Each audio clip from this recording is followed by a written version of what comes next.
Hey everyone, you're listening to the official podcast of 4playernetwork.com. Check us out at that address for everything you need to know about our community, monthly giveaways, and nightly live streams. You can even support us on Patreon at patreon.com/4player. And last but not least, you can catch the live recordings of these podcasts every single Thursday night on our Twitch channel. We hope to see you there. Enjoy.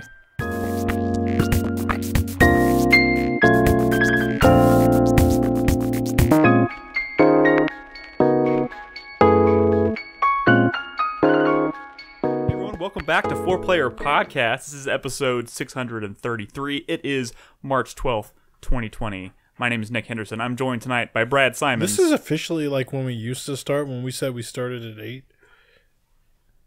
Right. Yeah. What time is it right now? It is 8:34. We usually started at 9, I guess, when we did that. Yeah. Anyway, I guess that's how you're choosing to introduce yourself this evening, yeah. Brad. All right, sure. Nolan Hedstrom. Time is a construct invented by man to bring us down, Brad. Yeah, I believe that. And Christopher Guthridge. All the birds are dead. The birds work for the bourgeoisie. What the shit? What is that? I forgot. What is that from? That was like a meme. Yeah, I remember that. The birds work for the bourgeoisie. The birds are all dead. Wasn't it a Ronald Vine? Reagan killing them in 1974. This is interesting. You know, they watch us all every day. I just want to start tonight by saying it's been 2 weeks since our last show, and I've missed this. It's been a wild and crazy, unfortunate week. Oh, it's been a roller coaster. Maybe 2 weeks. I don't know. It's been a roller coaster. 2020's really going off the rails. I know. Yeah, like and we're only in March. You know, everybody is like, you know, like in 2019 when it became 2019, everyone was like, I thought 2018 sucked. 2019, hold my beer. And I was like, ha ha ha. This is like the one, the one we will remember forever. Until we don't. It's been a wild couple of weeks. So I'm glad we have an opportunity to hang out. Somebody out there is having like video games. The best year of their life and has to feel really bad about everybody else. Right. Yeah. You know, like, how dare you be so happy for yourself? Yeah, exactly. A little bit of housekeeping before we get. First of all, we have a lot to talk about tonight. We have impressions, we have lots of news because a lot of crazy shit, as you might expect, has happened since the last show we recorded. I do want to. What is Butters is like licking the carpet, and I'm trying to get him to fucking stop. Butters, there's a joke. Don't lick the carpet. God, I get so Manty does that, and I'm like, "What are you doing? Stop it!" I know. Oh my god. This is not the time to be licking carpet, okay? Yeah, right? Brad's got the right idea. He's wearing gloves. It's better to be safe than SARS-y. Well, I'm trying. God! Nolan! Oh my god. Not even relevant. COVID-19 is a form of SARS. No, it's a form of coronavirus. But isn't that Coronavirus is a form of SARS. Oh my god, fucking doctors over here. Who cares? That was excellent delivery on that dad joke, Nolan, I must say. So first of all, you know, obviously there's a lot of stuff happening in the world right now. So I want to say, I'm wearing gloves because it's helping me become more aware of my hands. that is true. I'm touching the shit out of my face. Oh, dude, I fucking love touching my face. I have hands. Ever since this came out, I realized I touch my face 80, 90, 2,000 times a day. Yeah, that's not like a real suggestion, though, right? That you don't touch your face? Yeah. No, the suggestion is you don't touch my face, Crispy. Yeah, don't touch my face. I'll touch my face, and it'll be fine. I wash my hands a lot. Good. My hands hurt yesterday after I washed On them. that note, I would like to say we don't have a huge platform, but we have some people listen to our show who are out there who may need a reminder that there's some bad shit going around out there. Wash your hands. Don't touch your face if you can avoid it. Don't touch other people's faces. And just generally be, you know, cognizant of what's going on around you. We don't want anybody getting sick, okay? There's somebody I work with, an older gentleman. He's very like handsy. Oh no! And he touches people's faces. And I had to tell him today, like, dude, this is a pandemic time. You got to like stop with all like the you know, the nudging and the back patting and all that stuff. I work for a company where a lot of the higher ups in my company are really huggy, really huggy. Huggy. Oh, yeah. So you know, it's been a little interesting. But yeah. Anyways, it's just saying to our listeners out there, we do love you. Be safe. Also, on a brighter note, we do have our most of our Game of the Year videos are out and available now. So if you want to know what our personal top 10 games of 2019 are, they're finally available. We have one more coming. Crispy and Carlos have a video coming. The Duel. The Duel. The 2019 Duel, which, wow. Prepare yourself. That's going to be an interesting video. I hate them. You know, An elaborate every year, plot. in an effort to like do as little work as possible, they end up coming out with the most brilliant video possible. It's true. It's so true. Yeah, it is true. This year, Carlos and I go head to head, comparing our top 10 lists and constructing the ultimate list. That I think has some repeats on it. But those games are really good. Plus, you should watch the video because Nick makes a complete ass of himself. I did. I got roped. First of all, you're welcome for agreeing to being a part of your video. Second of all, you're right. Thanks, Nick. I totally do make an ass of myself in that video, but it's all in good fun. So we have one more video coming out, but you can watch Ed's, mine, Brad's, and Chris Davis's are all available. Go check them out. They're on 4playernetwork.com. And yeah, we would love to hear your feedback on it. We even have a Game of the Year 2019 channel in Discord. If you would like to chit-chat with us about our choices or our list, hit us up. But without further ado, let's get started. I want to jump right into it. I want to start with feedback. It's like I said, it's been 2 weeks since our last show. We don't have a ton of feedback, but that's okay. I would like to read it anyways. We do love to hear from you. So if there's anything... What are Brad, you doing, don't make Brad? it do it again. I heard it. What? I Oh, think it's no. like gloves, like God, squeak. so stretchy. Brad put on gloves and he's turning into like a weird, like...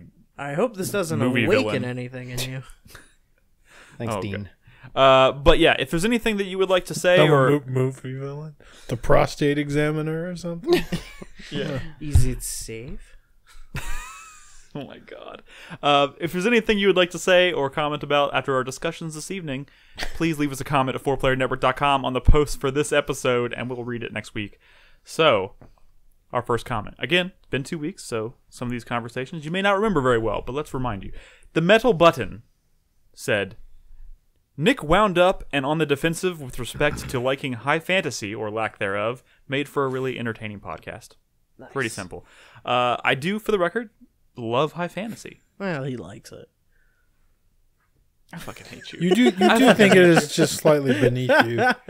Robin is learning to play Dragon Age. I thought you were going to say Tales from the Borderlands. no, Dragon Age Origins right now. Thought you were gonna say the Ocarina. That's good. She spent all day on Sunday playing Dragon Age Origins. Cone of Cold. That's OP. Cone of Cold. She met Sandal for the first time, and I was like, and I looked up and I was like, oh my god, it's Sandal! And she's like, what? And I was like, what does he say? Enchantment? I was like, enchantment. Yes, it was great. It was great.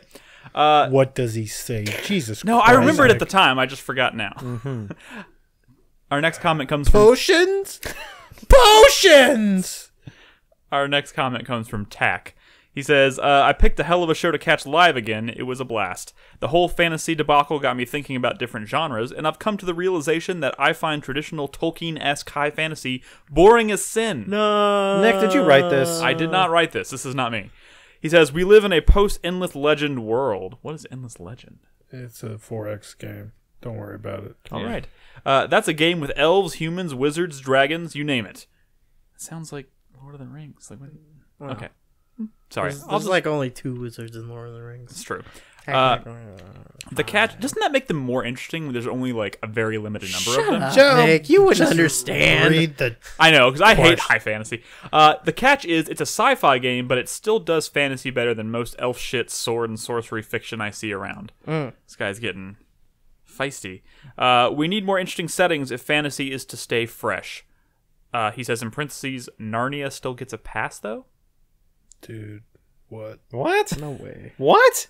He says Narnia still gets a pass. What? Narnia sucks. A lot of people read Chronicles of Narnia when they were kids and like have fond memories. Well, of yeah, I read it when I was a kid too, but I mean, like looking back on it, like I'm good. Is that? I feel like that's the pass. I read it when I was in college. After college, That's when it came out. It was right? after they announced that first movie, and I was like, "Well, I guess I should read this." Yeah.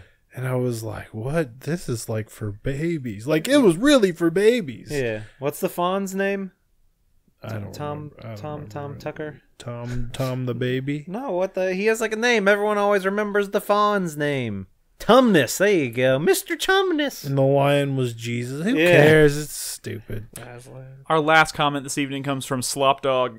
He says, Brad asking Nick, James Bond or Gimli? Got me thinking all week about Gimli playing James Bond. Damn. Or maybe Legolas would be a better James Bond, with Gimli backing him yeah. up as his gadget master Q. I feel like this has been done before, but it tickles me to imagine Gimli playing. I think he's just not using the actor's name. I assume we're talking about the John Rhys Davies? yes. I feel like I'd rather see him as Bond than fucking Orlando Bloom. Wow. Take it easy. Wow. You'd rather see him as Bond. I'd rather see Then Orlando, fucking Orlando Jones as Bond than Orlando Bloom. Rather see a lot of way things to than him suss that fucking out, Orlando Bloom. Crispy. I see where you're going there. He says, I feel like this has been done before, but it tickles me to imagine Gimli playing blackjack, constantly losing, becoming increasingly irate and drunk. In the climactic confrontation, he would interrupt the villain's maniacal monologues with his crass insults before being dunked into a pool of sharks only to kill them with his bare hands. Gimli, he would say, son of Gloin. Well, see, the problem is he'd actually be playing Baccarat, but he wouldn't know what Baccarat is, so he'd just think it's blackjack because he's drunk. Mm-hmm. There we go. And he'd be losing terribly. There we go. Also, I think James Bond would be a half-elf. Okay, do I want you to explain that? Next one. No, that's it. That's it for feedback this week. Thank you very much. We appreciate it. Like I said, again, if you would like to leave us any comments, feedback on any of the stuff we're about to discuss, of which there is a lot, please go to 4playernetwork.com and find the post for this episode and leave the comment there. We'll read it next week. Now, let's talk about video games. We've got video games to talk about. I feel like it's been 2 weeks. We usually start with the newest thing, but the newest thing that would have been last week is the demo for Final Fantasy VII Remake, right? Correct. Yes.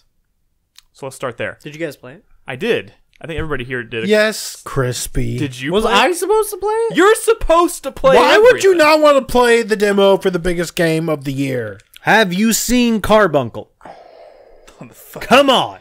that fucking Wait, which summon. one is Carbuncle? The little rabbit cat? with the ruby Yes. on his head. Oh, it's a cat? But in this game, rabbit? it looks like a cat. It He used has to a look- 5 head.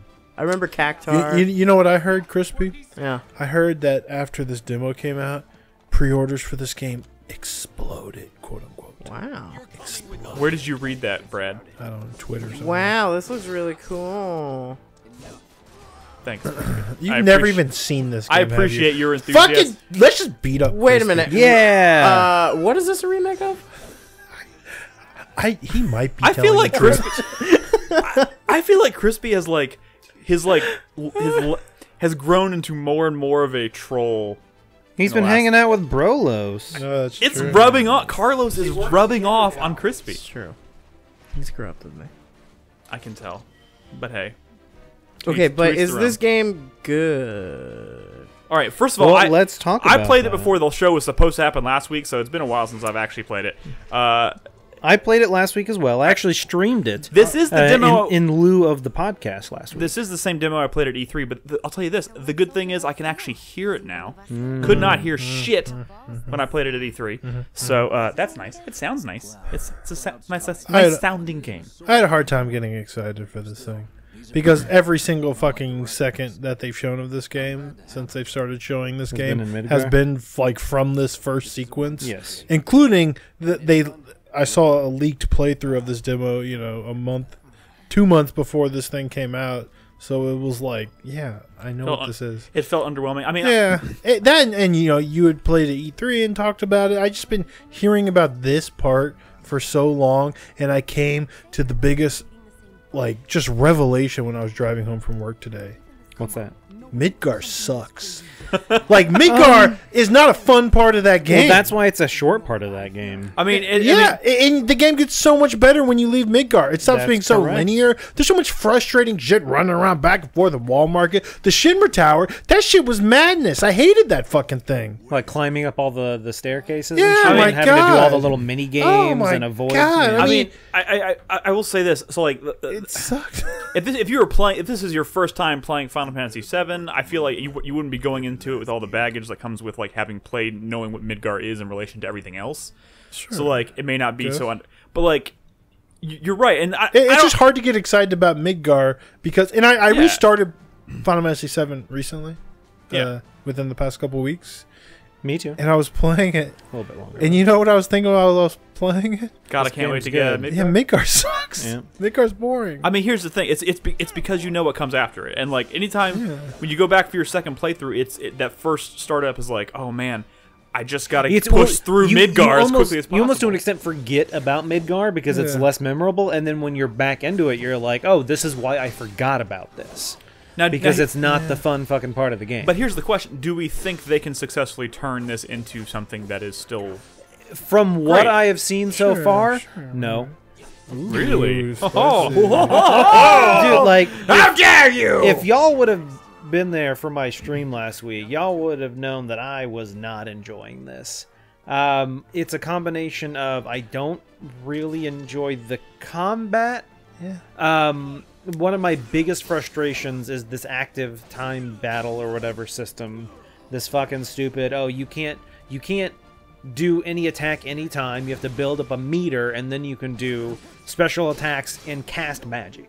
It doesn't matter It didn't matter if you have a million. Yes, I understand. I understand where it's coming from. In the original Final Fantasy VII, you had to wait for the meter to I mean, build. the active time battle systems in all of the.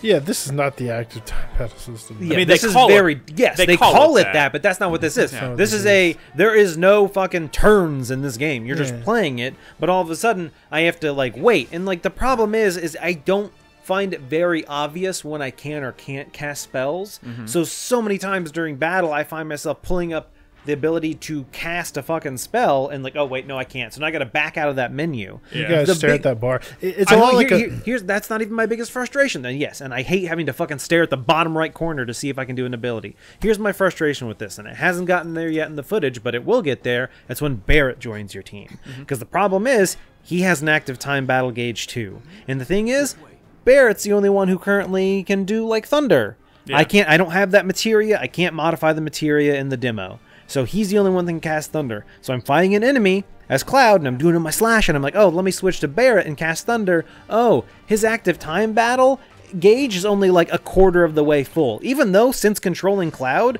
I've gone up like 3 or 4 times, and it seems like the players like It fills up faster when you're playing as that character. yes and no. Yes, that it fills up faster, but that's because you're attacking more frequently. And I noticed because I started watching it while I was playing, Barrett barely fucking attacks. He just stands there and does nothing, and then maybe go poo poo poo, Yeah, and then stands there and then even nothing. when you play as him, Poo, poo, poo. Like he fucking doesn't Yeah. do anything. And my fear is when this game comes out, it's gonna be whoever you're controlling is doing 99% of the This stuff. game I needs, believe right? that, I It believe needs the that. fucking gambit system. Hell and I was yes. bitching about it when I was streaming. It does. It doesn't even need to be that deep. It doesn't- Like the Tales of games have like a very shallow gambit-y thing, right? But even that, I think, would be enough. I mean, here's the question: do we even know for sure that there's not something like that in the game? And I feel like There could be, but they don't talk about Yeah. it at all. I Yeah, mean, there this could be. demo is obviously like literally the very opening moments of the game. Correct. Yeah. So it wouldn't surprise me But as people you have played the first like 4 hours of the game and have talked about it. And there's no mention of it? extensively, and I have not heard any mention of that. That's unfortunate. I mean, the thing is, like, I'll be honest. Like, the actual act of like controlling Cloud in combat is obviously very different than the original Final Fantasy VII. And I mean, it's a lot closer to and like it's 15. it's close, and maybe It's not Yeah, I guess- horrible. I don't like actively hate It reminds me of I'm hoping it 15 kind of. meets 13 with like the stagger system and stuff. I do correct. hope it comes into its own more once you get more materia and you're trying to juggle more things. Hold on, let's talk about that for a second because I was wondering, right? Like, how different is combat gonna become later on in the game if all your spells, all your limit breaks, it's all tied to this same fucking super meter, which is basically what it is. It's this bar on the bottom of the screen that once it fills up to a certain point, you could do different things, right? Yes. But are you just selecting different things from a menu the whole time? Like, is his combo gonna always be the same? Is he always gonna have those two stances? Because if so, I think those and the only thing stances you're are going to be changing- determined by your limit break. Well, Or your what, like- I mean, like he has the light stance, then he has like the Oh, Punisher sorry, those stance, stances. Sorry, where sorry, he yeah. moves more slowly but can do more damage, right? And he has like the counter thing. Is that it? Like for him for the game, you think? Same thing with Bear, right? He does this regular shot, which does like no damage, It and then he has the whittles. burst shot, which he has to like But then he charge up. fucking has to stand there and jack off Yeah. for 3 But, minutes I mean, before he can fucking do it again. That base, is that going to be the same for Barrett the entire game, hope outside not. of like what he can select from a menu, limit breaks and spells? I feel like this because that seems like it would get stale super quick. this demo doesn't do much to, at least in my opinion, to really paint a picture of what this game is. It's true. Nothing. Which is why I'm Nothing still they've- unsure about this thing. It's so fucking weird, and it blows my mind that we're like 2 weeks away from release, and like there are still thousands of people out there who probably don't realize this isn't the full game, dude. Yeah, that's bad. Well, I hope they Does it realize say it's a that demo. anywhere in the demo? No, it does No. not. It does not. Oh my! It doesn't mention God. anything. All it says at the end is pre-order now. How could they do that? I can't. This is gonna become a thing, right? As soon as I it's hope so. out, it's gonna blow up. People are I gonna hope get pissed. so. I don't want to be completely down on this thing because what I do think is pretty good here, especially because I've been playing Midgar in the main game, is I feel like like this stuff, like characterizations. Like I think you're gonna care more about the characters Sure. in this game. I right? actually like most of most of the voice acting, most of the It's not the bad. presentation is pretty Okay, good. Badger's the only bad thing. Well, I have another exception, but I'll talk about that in Oh. 2 seconds. Oh, I know what you're going to talk about. But I think like if they really focus in on these relationships and actually make your squad mates feel like look at Eris, right? Like if you really care about that character because they really go the extra mile with these relationships, then when the thing happens, it's going to be that much more devastating. I think that is going to happen. And I think that's or because... even with like Jesse and the rest of Avalanche, right? No, I think it's going to happen because I think what's going to happen is every time... I've recently played Final Fantasy VII too. I'm not as far as I'd hoped I would have been by now. Yeah. I wanted to beat the game before this but comes you got out. out of Midgar. I know, Still yeah, got I a few got weeks. way out of Midgar. I got pretty far.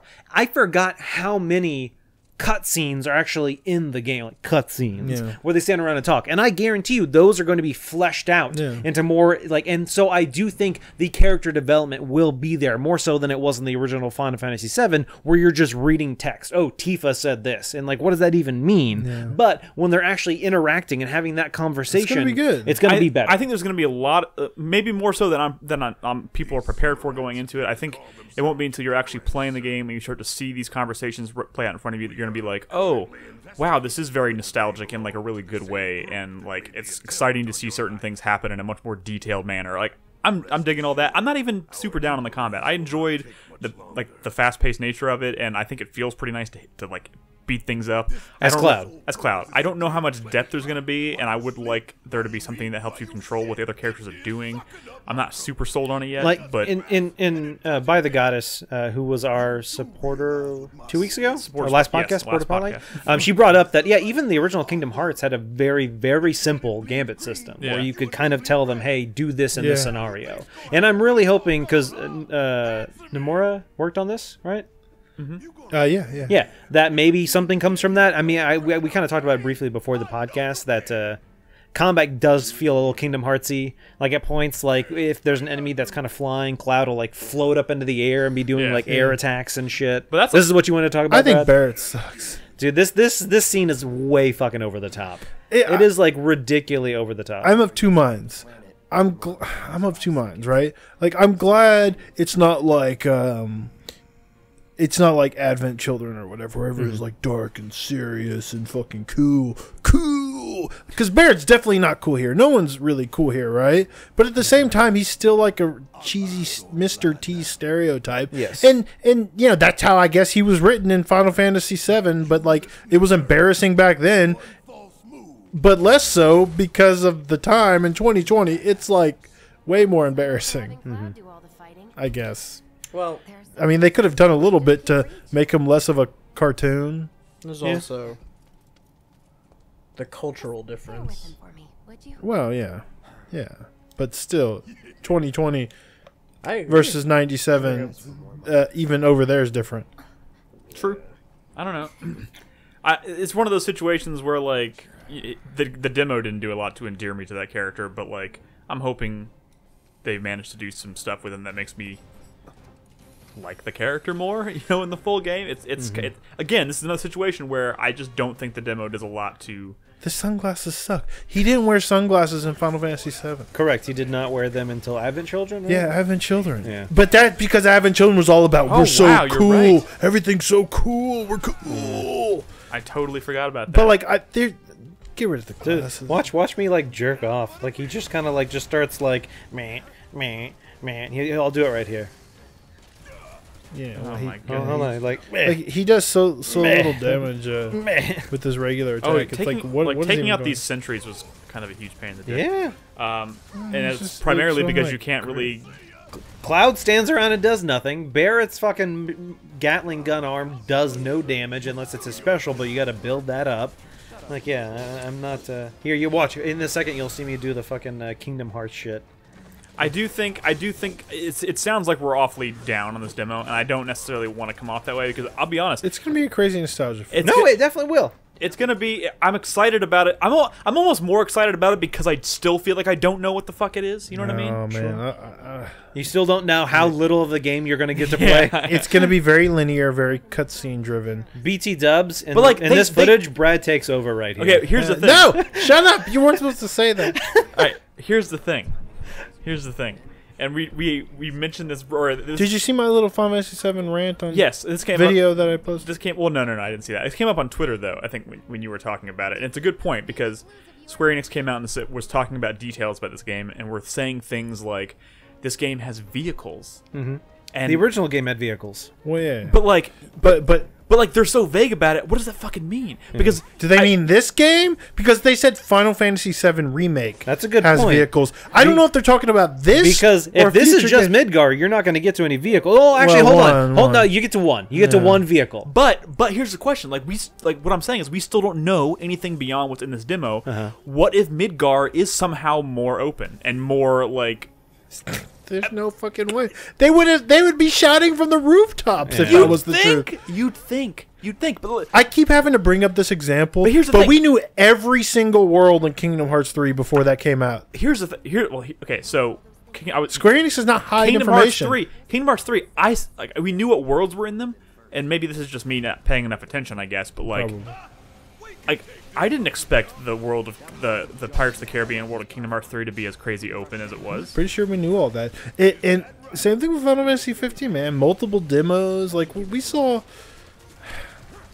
I don't know. I think holding out hope that, like, there's, like, some secret awesome game here. Or some secret, like... It could still be an awesome game. I think the game No, still has no. potential to be good. Of yes. course. But what I was saying, and I was talking with David, and I clipped that part out so I could... and I tweeted it out because I've been kind of like dabbling, or I've been kind of saying some of these things here and there, like just typing them in the Discord thoughts. But I sort of, I guess, sort of crystallized what I was getting at in this little clip, and I didn't want to have to keep repeating myself, so I posted it on Twitter. But basically, this game is like fucking easy compared to the rest of the game.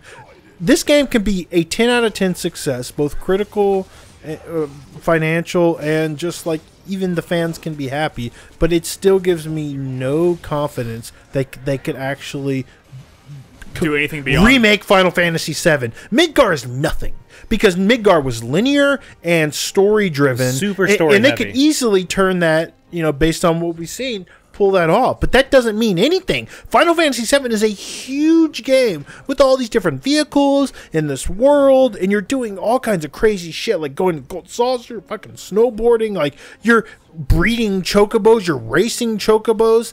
The example I gave is in when I was talking to David. I asked him a question. Now look at the game you're playing here, right? Yep. Do you see yourself breeding? No. Riding a gold chocobo over an ocean, looking for islands, finding the island that had Knights of the Round because you Knights couldn't of the land Round. your airship in it. That's too Do you small. see yourself flying an airship around a world? Nope. You didn't fly airships Dude. around after Final Fantasy 9. I'm calling it. It's gonna be like Final Fantasy 10. Yeah, where you go into, you go into an airship and you go to a little and map. you select a place Yeah. and you just Do fly you there. think that the entirety of the Final Fantasy VII remake is going to be like this, where it's just going to kind of take you to My best guess. Maybe the next chapter will all be about Junon, and then I wouldn't be surprised if that was the case, Brad. I'm going to say this. I think they'll manage. They could pull off a 3-game arc that does quote unquote the entirety of Final Fantasy VII, but with the caveat that the open world is it's going to be like Final Fantasy X, where you get into an airship and you have this world map and you pick a place and you go to it. And those places that you go to are going to be areas like this, where it's very detailed and beautiful. Yeah. But it's going to be at the cost of the big open expansive world, which is going to suck. But at the same time, I think Final Fantasy X is a fine-ass video game. I love that game. It's in my top 20. You know what Final Fantasy X has, Nick? sure. The Gambit system. Yeah. Wait, sorry, no, that's not 10. That's 12. I was thinking 12. I'm But it sorry. has a really good when you were turn-based combat describing, system. I'm sorry. When you were describing that, I was thinking of 12 system. Yeah. And that 12, It's similar. I know, but 12, you get on a ship and you fly somewhere. But when you get there, you're in like a town. But then you get to leave that town and kind of explore a semi-open area Yeah. around. and the it might be town. like that. It could be like that too. Yeah. But We do need to move on. We've talked about this quite a bit. but I mean, it's a big deal. It's a big You're right, you're right. conversation. But we're going to be It's talking a big deal because we don't know. in a But couple see, weeks. that's the thing. We're playing this game in a couple of weeks, and it could still be years before we have any idea if they can actually pull this project off. And that is so frustrating. It is. But we'll talk more about the actual game when it comes out. So unless you have any final thoughts you have to get out right now, let's move on. Yeah. All right, we have other games, newer stuff. Why don't we just talk?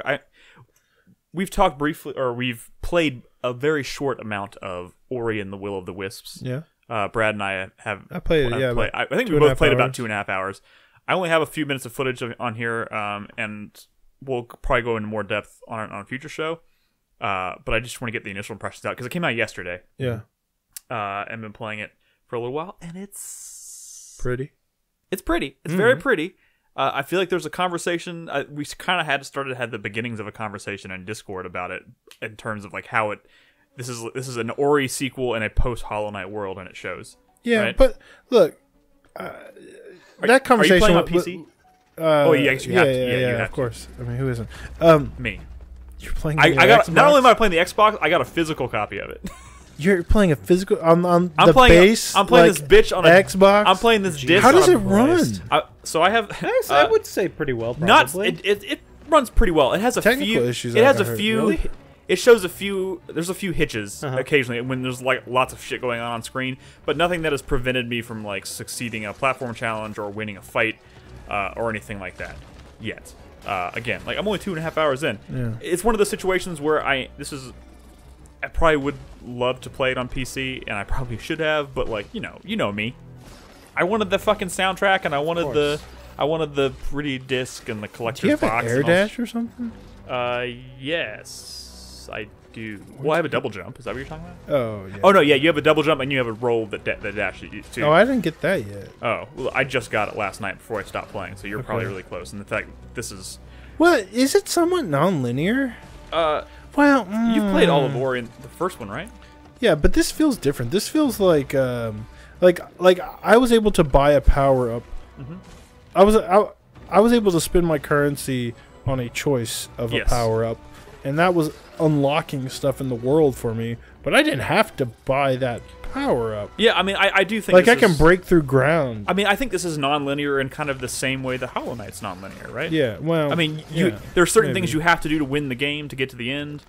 So people are going to be making a lot of comparisons to Hollow Knight because it actually is cribbing a lot off of Hollow Knight. I think. You got Like some of its You got systems. the shards, the spirit shards, which are basically the what were they called in Hollow Knight? The little Badges? Like the Badges. The charms, charms, or yeah, whatever yeah. they were called. Yeah, like straight up that system. really? But you know what? That system was great. I mean, it yeah, is great. like what is the There's also a lot of like. what is the sincerest form of flattery? Yeah, Not yeah. mockery.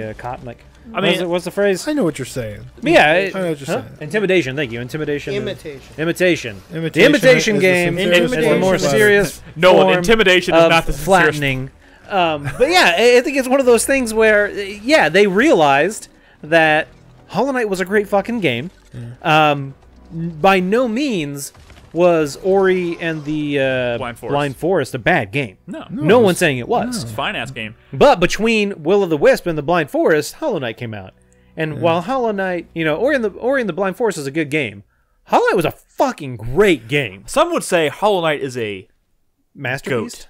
Oh yeah, no, it's definitely a goat. Yeah. But yeah, so I have no complaints of them taking good things from Hollow Knight to make this game even better. And one thing I think that I've picked up in the very small amount of time I've played so far is that it first of all, it wears those influences on its sleeve, which is great. But and again, I want to stress that like I adore Hollow Knight. I love Hollow Knight. It's one of my favorite games of all time now at this point. There's something this game does that I'd wish Hollow Knight had done. What's that? And that so like you boot this game up and within seconds you're moving through the environment very quickly, and It feels really good. Within This like whole- 20 this game minutes you feels have a really double good. jump. And within like an hour I had like 5 new abilities. Oh wow. Yeah, and Do you like think is the game going to be short? I'm No, no, 9% no, complete, and I've played for 2.5 hours. I'm hearing it's pretty and lengthy. Yeah, and not to mention Because Ori there's is like a a lot challenging more game. like NPCs and side quests and stuff now. Again, very Hollow Knight in that way. But it's good. That's the thing. I don't have a bad thing to say about it. I think it looks and feels like even so much better than the last game. Like it's just such a beautiful game that's it feels good to play. And I know like that great Ori and the Blind Forest abilities coming where you can bounce off projectiles and stuff. I get that right here. Nice. And so much more. But like at the same time, I'm playing this game and I'm addicted because I love this kind of game. Right? Yeah, It feels very familiar. it does. In a lot of ways, and not even in a bad way, just it's not. It's just. But like at the hasn't same surprised me yet. Just by the way, I mean, take this as a grain of salt. The game just came out. Is this how to beat? How long to beat from 84? There's already 84 submissions. So 25 beats. Okay. 9.5 hours. Okay, so those people are Really? those people are running through it. Yeah, no. There is, I mean, just there give it is a lot no way. longer. There is no fucking way.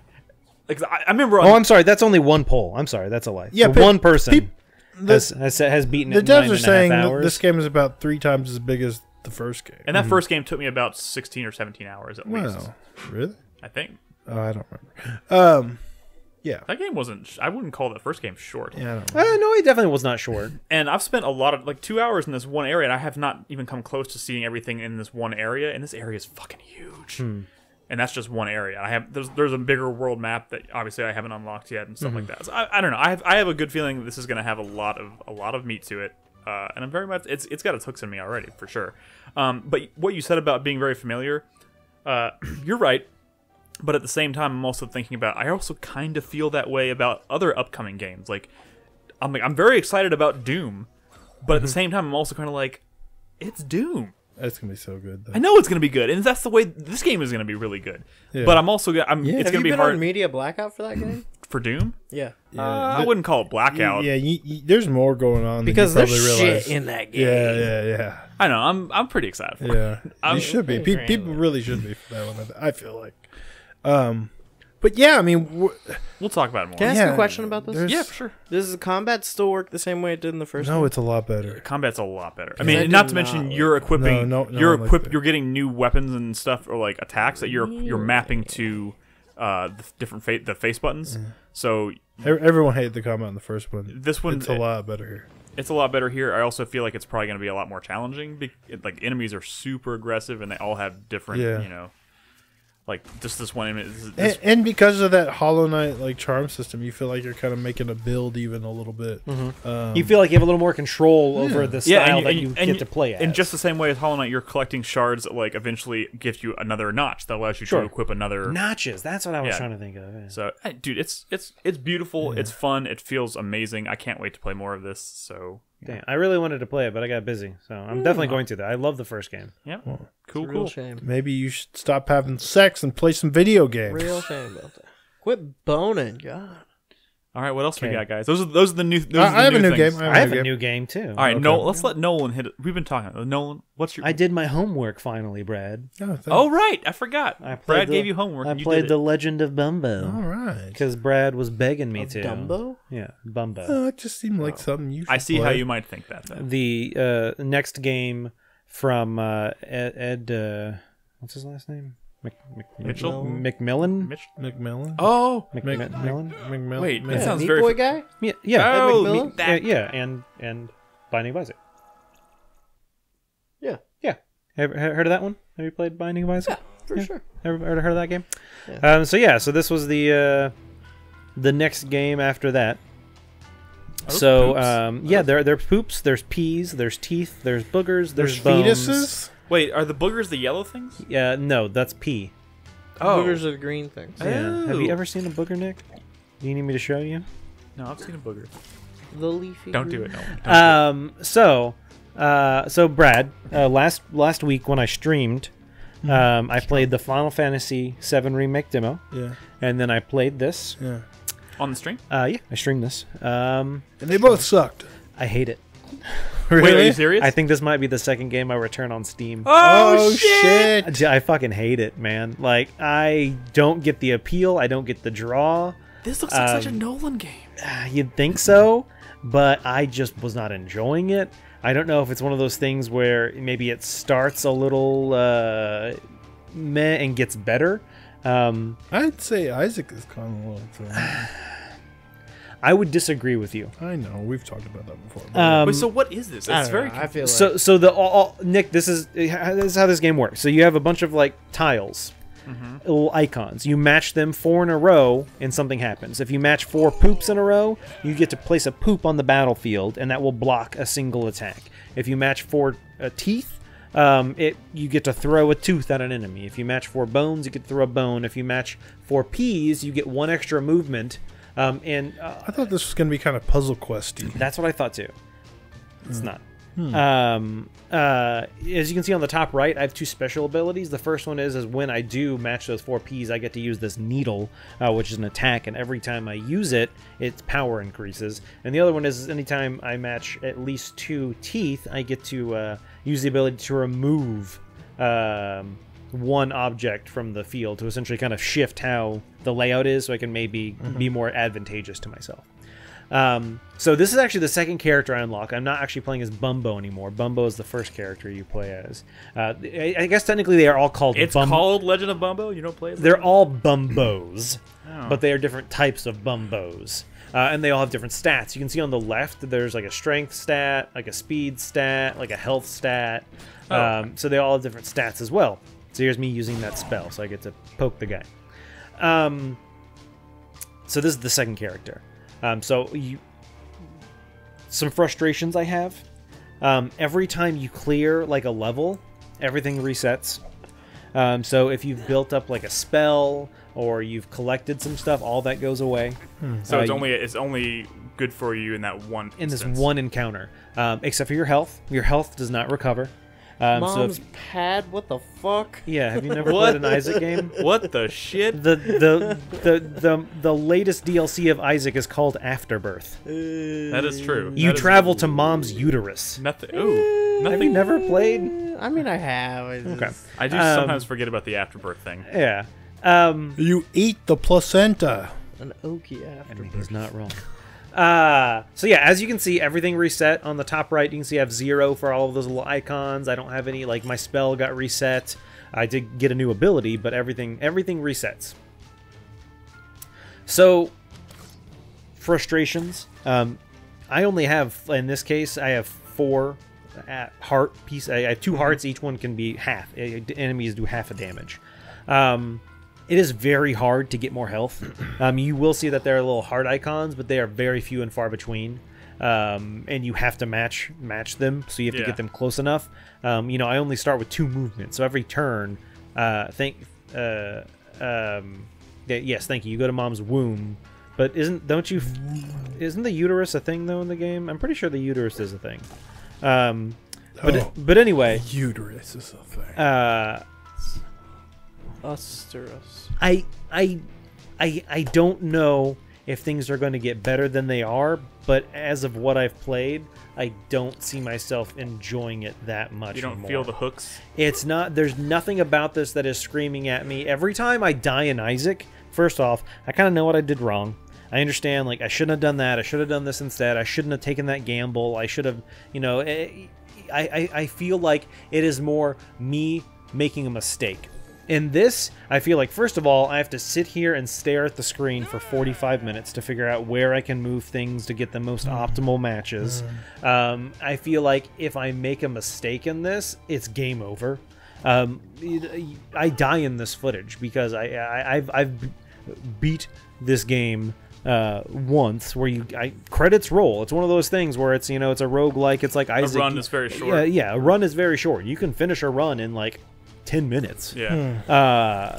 But I don't know. Unless there is something that drastically changes how this game plays, and I don't think that's going to happen, I don't think it's a game for me. And that sucks because I love The Binding of Isaac. It's one of my favorite games of all time. But this just not enjoyable for me. They can't all be winners, I suppose. Well, at least you tried it. That's cool. No, yeah, but like I said, I'm probably going to return it on Steam. Second game I've ever had to do that for. What was the first one?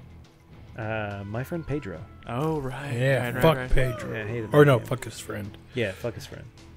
Right. But yeah, so I don't know. Like, unless there's someone out there who can vouch for it? Yeah, who can who can pitch this game to me in a way that would make me want to continue playing it, like, I think I'm going to be done with it. You heard it here first. Tweet at Nolan or find him in Discord and tell him why you should keep playing. Yeah, if you or want to tell him make a just case. to stop it. Just tell him to stop. Yeah. You know what I realized, guys, this entire time we've been recording? Oh, yeah, sorry, I forgot to mention. So I played this on the stream last week. Was hating every second of it. Booted up a Binding of Isaac, played through. You son of a bitch. Did a run. I got to Hush. Hush, you got to get pretty quick. I beat Hush, and then I fucking beat the Lamb, and it was a fucking great run. It was a fucking choice fucking run. I ended up getting what's that shit called? Not Brimstone. What is it called? Fuck, it's right there. I got nothing, Nolan. I got nothing. Someone in chat help me. Why am I blanking on? But the point is, it made you feel better after playing this, right? Yeah. Oh no. Yeah, dude. I fucking was enjoying every guy. Nolan, your new homework is Hades. Hades. Yeah, from Supergiant. Yeah, Brimstone. Okay, so Brimstone The is what thick it's robot? called. No, that's Hades. That's Hades. Hades from Supergiant.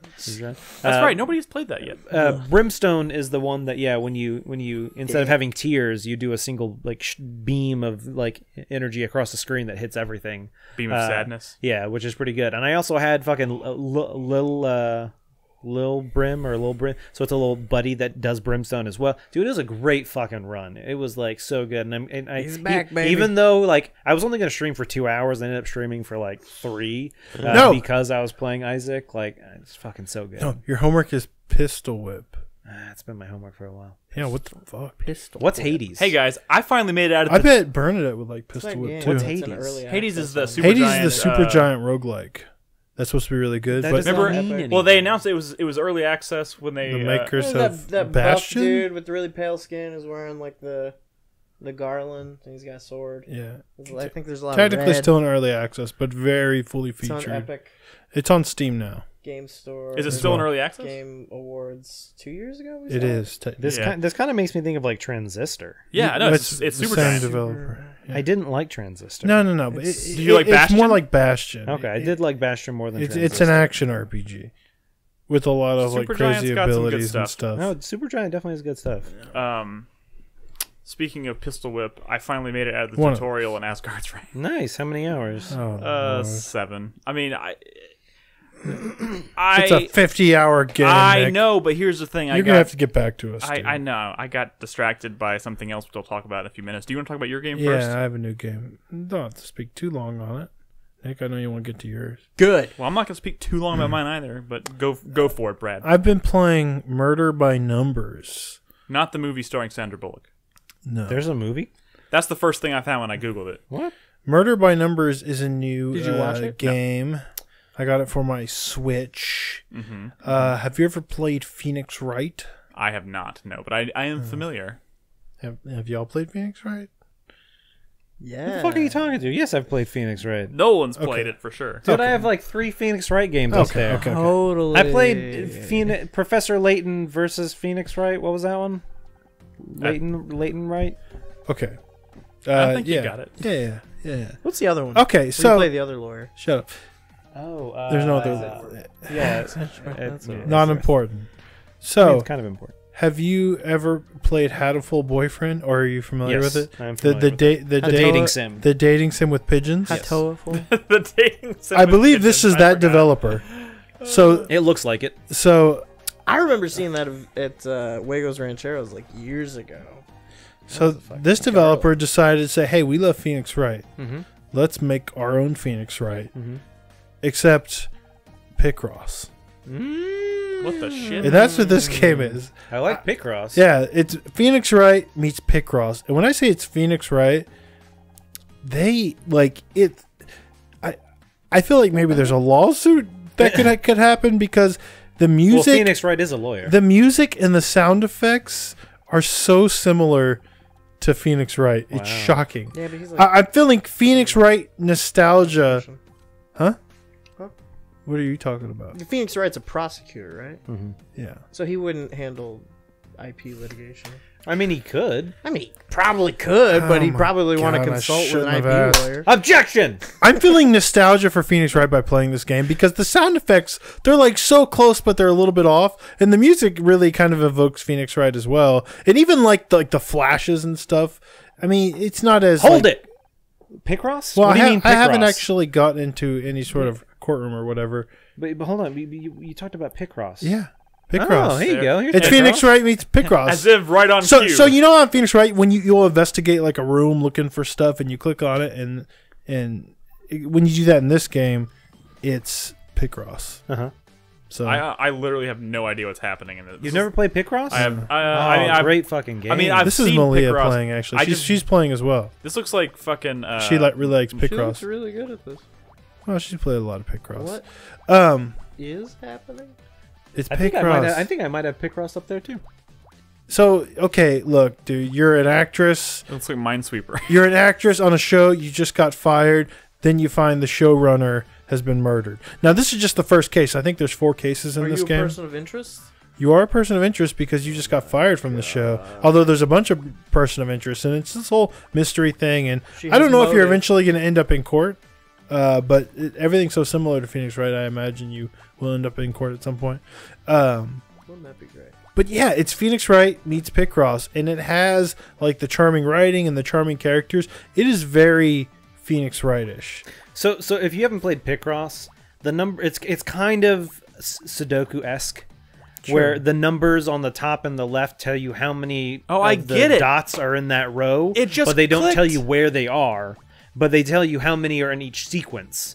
So you have to figure out Yeah. So you have to use the horizontal and vertical hints Yes. to kind of figure out where the. Yeah. exactly. Oh, I get it. Damn, Lee's pretty good at that. And then it gives you a little picture. That's a Picross. It's hair. How is that It's hair almost- dye? Some of them are. You know. Well, yeah, they're very pixelated. If I cross my Yeah, they're eyes, very I can see pixelated. it. Yeah, and you know what? It's fun. What is this on? Switch. Well, I'm playing on Switch. I think it might also be on PC.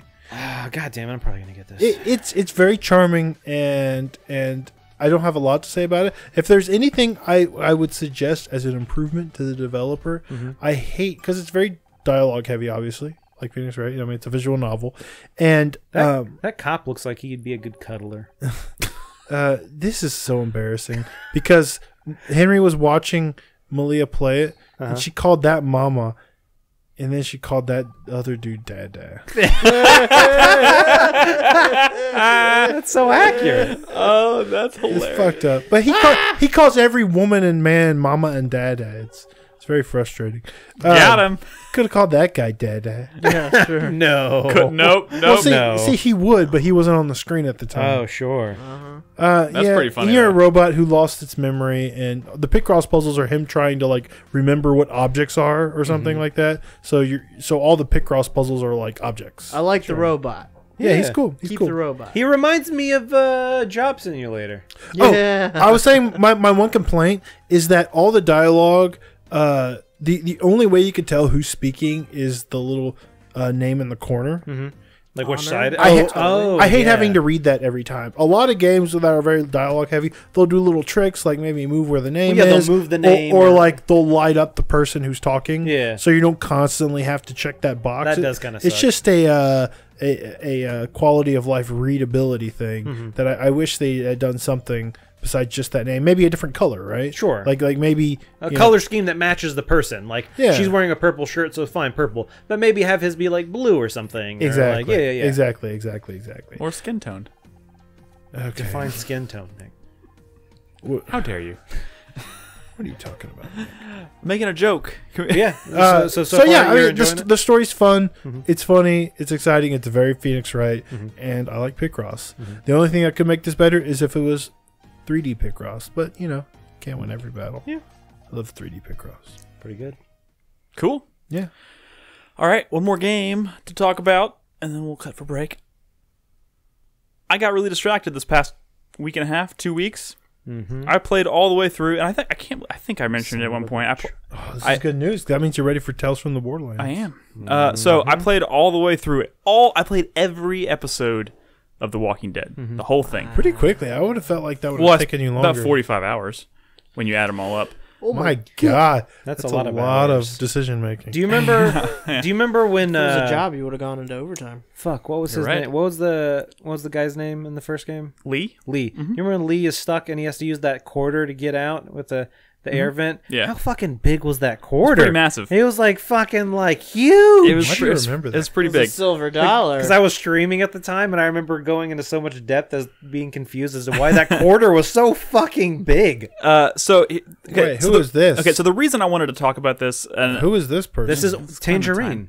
Oh, Clementine's a little girl. Nick. God damn it, Brad! Okay, you're sorry, derailing go- it. go Okay, ahead. I wanted to talk about this just briefly because I feel so. Back in the day, I played through most of season 2, and then at some point I fell off and I stopped. And I never even remember seeing much of season 3, and then of course the whole falling out of Telltale happened in the middle of making season 4. Right, they got 2 episodes out. Yep. And then they went under. And then, of course, Skybound picked it up and was able to scrounge together the last 2 episodes and put them out, right? And I feel like, at least, in our community, right, or maybe on our podcast, I don't remember hearing much about the game beyond season 2. Elsewhere either. Yeah. Elsewhere, it kind of felt like nobody No played one was really nobody played talking it. about this. And you made a point before the show, which is totally accurate. Telltale was known for making a lot of stuff that was not very good. Like nothing really lived up to that first season of The Walking Dead, except for, of course, Tales from the Borderlands, that everybody raves about, which I'm going to play because Chai Tai was very kind and sent that to us. And Robin is almost done with Borderlands 3, and as soon as she's done with that, we're going to play it together. Good for very different reasons. Sure. But nonetheless, I'm still really looking forward to playing it. To be honest, I don't even remember what inspired me to pick up. I picked up the definitive edition of this game where it has all the Surprised episodes, the hell out of me as well. and I replayed everything, including the first season, which I'd already played, obviously. But going back and playing that was a very refreshing. It's crazy. Remember Kenny took the boat? Dude, Like, what the fuck? Fucking Kenny. Season 1 of The Walking Dead is so Dude, it's so good. fucking good. But at the same time, I was also like, You know what wasn't good about season 1? Duck. Let me ask you. It's season 2. Did Fucking you sit with hated the new guys or did you sit with Kenny? I sat with Kenny. Hell gotta sit you with gotta Kenny. sit The with first time I Kenny. played it, I sat with the have other. to sit with I sat with the other people because What Kenny the was fuck? Kenny was being a dick. Okay, so we could sit here all night and you could ask me questions about what I chose and whatnot, and of course this is a very story heavy game, and a lot of the reasons why I'm so enthusiastic about it and reason I want to talk about it so much is very story related. I don't want to spoil it for people. It's one of those situations though where I played it and I was like, holy fucking shit. I saw Clementine's story to the end, to the conclusion, and going into it, I was very much like, what are these last 2 episodes even going to be like, knowing what I know about what happened, right? Are they going to feel like different? Are they going to feel like all of a sudden they just had to like rush and finish it? What is going to happen? Yeah. And I played it, and it was kind of one of those moments where I was like, holy fuck, this series, this whole, specifically the 4 seasons about Clementine, Sure. are much, I think most people just say, yeah, that first season is real great. And they just kind of stop there. And I can see why, because I think season 2 is kind of the low point of this whole series. But like, knowing what I know now about the whole thing and seeing it to its end, it's like it's like I appreciate season 1 so much more having seen the end now. I think it's so tragic that like so few people actually saw it through to its conclusion. And I don't want to obviously go into specifics, but like, first of all, I think starting in season 3, specifically the engine that Telltale was working with changed pretty dramatically. Yeah. It ran better. It loaded faster. It was a lot crisper looking. It just all around looked better. And then in season 4, they introduced this kind of like high contrast like filter to the whole thing, and that made it look even better. And when you play the definitive edition, they applied that whole thing, that art style, to like the whole fucking series, even the first season. So the whole series just looks a lot better now and runs better. But it was actually kind of amazing when I got to season 4 and realized how dramatically they had changed their engine by the time they got to the 4th season. You straight up have an over-the-shoulder camera, which I know is like, what did you have before? I mean, it was just like locked camera angles. You could move around an environment, and it would, depending on where you move, the camera would change. It was almost like Resident Evil. Or it would kind of move with Yeah, it would kind of. It would like slowly pan depending on where you were moving. But like, this is like straight up like playing Resident Evil 5 with the camera over your shoulder and like walking around. Like, this How's is the just combat? There's no combat. I mean, well, actually, there are moments of combat where you're like shooting zombies with arrows and stuff, and you're actually moving the reticle around and firing and stuff, and that stuff's fine. But like, that's obviously not what this series is about. But like, season 4 looks so fucking good, and it plays so fucking good, but the fucking story has the same like punch that the first season had. Really? It totally does, dude. Really? I mean, maybe I'm in the minority on this one, but like, specifically playing season 1 and playing season 4, I feel like it's so important to see the end of Clementine's story. It was a gut punch, but like in the best way, and I'm so fucking happy that I played it. Season 3 I think got mixed reviews because it was you're not playing as Clementine, but at the same time, like, she's part of that story, and they still do some really interesting stuff with her character, but you're looking at it from an outsider's perspective. So like, there's that time jump. Clementine's obviously quite a bit older than she was when you last saw her. You don't really know what happened in between season 2 and season 3, but they trickle that stuff out to you in really interesting ways. And then by the time you get to season 4, like, she's a fucking adult. Stop looking at graves. I don't want to know who's dead. I know. I realized that when I was recording. I was like, fuck. But they may not be dead in your game. You never know. But like, let me tell you one thing about The Walking Dead. It's not that people are going to die or aren't going to die. It's about when are they going to die. Sure. There are some characters that have to die. Life. There's some characters that have to die for the story to come together and make, so they can tell the story they want to tell, obviously.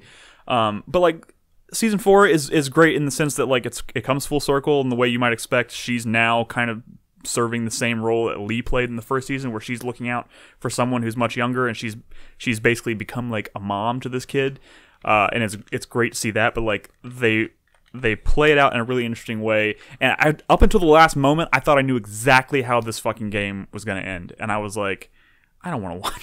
I don't want to see this. But like, they flip it on its head in some really interesting ways at the very end, and I'm so happy that I played this. It's so good. That's all I wanted to say. So she doesn't die. That's good. I mean, Don't say she anything. dies. Don't but say you find don't out at use the end that words. she's really Nick, racist. don't so use you're any like, words. good, she deserved it. I mean, it's really hard to talk about this game without spoiling, and it's been like what? It's been a year since that. this game fucking came out. It's worth playing. The kid dies. I mean, Don't react. Just move on. someone dies. Oh, damn it. I'm sure a lot of people die. Damn it. You have to make some really hard fucking decisions in Oh this my last god, season, by the way. they kill Glenn, don't they? Glenn. Oh, I was like, who? Glenn's actually in the first He is in the season. first Yeah, season, he is. Remember, I played it. and then he's gone. Hey, I even played that Michonne episode. So while you're doing all this Telltale She played like 400. back catalog stuff, obviously you have to play Tales from the Borderlands next. Yes, Highly that is the Correct. plan. But you should keep going after that and check out those Batman games. That's also because I have the first season still. I've heard That that second they're season. actually pretty good. I heard that second season is pretty good. Really? Even the one with- I only played the first 2 episodes of the first season. Even the one with Joker. I'm definitely way it's more supposed to interested be in pretty playing interesting. both of those games now, seeing like you know, they've obviously put out a lot. It's been really rocky, right? They put out a lot of questionable stuff, but like, there's still some gems in there, and I absolutely think.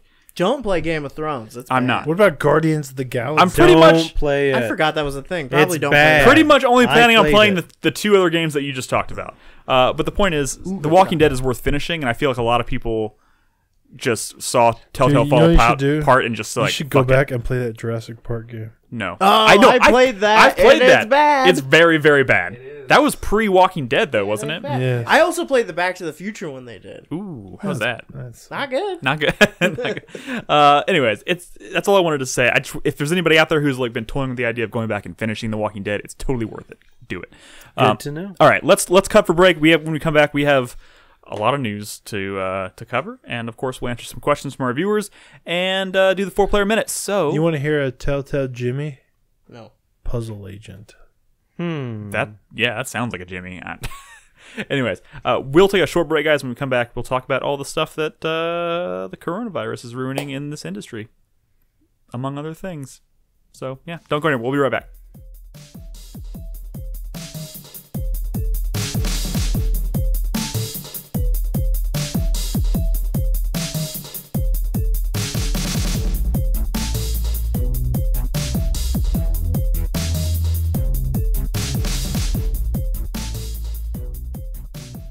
Hey everyone, welcome back to the show. We have a lot of news to cover because a lot of shit has gone down. No. A lot of Nothing's happened in the past 2 weeks. A lot of What? stuff has happened. It's a crazy world out there. The video game industry is no exception. So I'm just going to let Chris Davis do his usual thing and just randomly select news topics, and we're going to just talk about them. How's that? All right. No, not that one. We're starting with the good news. Frictional Games. Is it good this news? is the good news. Is it Okay. good news? You don't think it's good news? Frictional Games announced a new Amnesia game, This is Amnesia all we have to Rebirth. look forward to. Why is this bad news? Why is this not It's good not news? that it's bad news. It's just unfulfilling. Really? I was super excited. when I Guess saw Soma this. didn't sell that It's well. like the world is burning and everyone's dying and there's a pandemic. But hey, Amnesia Rebirth. Shut up. Oh, I Chris. see what you're doing. You're trying to make me look like a jerk. No, I'm not. I'm not trying to make you look like a jerk. I was just saying You make you look like. I'm a jerk because I don't like Amnesia. Oh yeah. You should play Amnesia. Yeah, I It's don't think pretty you probably. have you played Amnesia. It's pretty I good. haven't. It's pretty good. I just decided. And you know what? They've been teasing it. They've been like trickling out teases and stuff for like 2 weeks. You know what?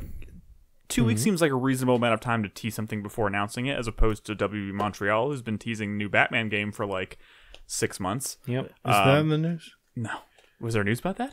About WB? Oh yeah, no. We'll talk about that in relation to the other news. I didn't make an overlay for that, but yes, we'll cover that. Oh. But yeah, this is very not a whole lot to say about this, other than the fact that if you're a fan of Amnesia, there's a new one coming out this fall, PC and PS4. It's called Amnesia Rebirth. There's a very, very short trailer available now, but it's very exciting. It looks like a plane crash in a desert, and you go into some caves, and then some crazy shit ensues. But I loved Amnesia. I loved Soma, so this is all around good news. Cool. Let's move on to the other news, which must probably be bad, because I don't think there's much good news this week. This is just weird. Yeah. So very weird. Reggie got a new job. Reggie has officially joined Nick, who's Reggie? Reggie Fils-Aime. You may know him as the president, or formerly president of Nintendo of America. Yep. The face of Nintendo at events like Mr. E3. Body himself. Yep. Industry all around. Everyone loves Reggie, right? Yeah, he's a good guy. Reggie's a good guy. He got a job at GameStop. He's on the board of directors. Weird effective, I think April 1st. I could be wrong about that, but Effective April 1st. That makes GameStop It's- pretty desperate. it's weird. Like, first of all, But we know they're desperate. we know GameStop Yes. is kind of like on, The brink. yeah, Oh, yeah. right? The verge. They are of the abyss. teetering on the edge. I'm gonna be honest. Someone, maybe it's just me because we follow the industry pretty closely, and I am at the point now where I kind of feel weird walking into a GameStop. Yeah, it's gross. Dude, it's fucking like it's just like weird in shit there everywhere. Yeah. It's Like just everything just t-shirts has like and these like coats. slash prices on it, and yeah, they're like literally maybe a third to half of the store is actually video games. Just a bunch of crap. Doesn't it Yeah. feel like visiting your jail cell years later? A little bit, yeah, it does. But yeah, so he's. I'm not sure what I feel like Reggie is a pretty smart individual. He's made a lot of smart moves in the past with Nintendo. This feels like a really weird move because you got to think Reggie. I think the important thing is that he's probably okay financially. Yeah. It doesn't matter if this doesn't work out. Yeah, I mean, it's not going to have much impact on him one way or the other. Probably. Maybe he's there to gut them. No, maybe. Or he's there to see if he can turn things around. Oh, yeah, I mean, sure. But you know what? When he Maybe can't, that. he'll walk away with a bunch of money. I mean, if we start to see an upturn in GameStop and they kind of their business model changes dramatically and they start making it like bouncing back, so to speak, like everyone's gonna be like, well, you can thank Reggie for that because what they have been trying to fucking pull themselves out of this for. He's got nothing years to now. He's got nothing to lose. He's probably just bored. He probably just wants. This seems like fun because it kind of feels like they've tried to like make their executives and make their former CEOs like personalities within the company. Yeah, for a long time, and those people never pan out. Always had the personality of like a plank of wood.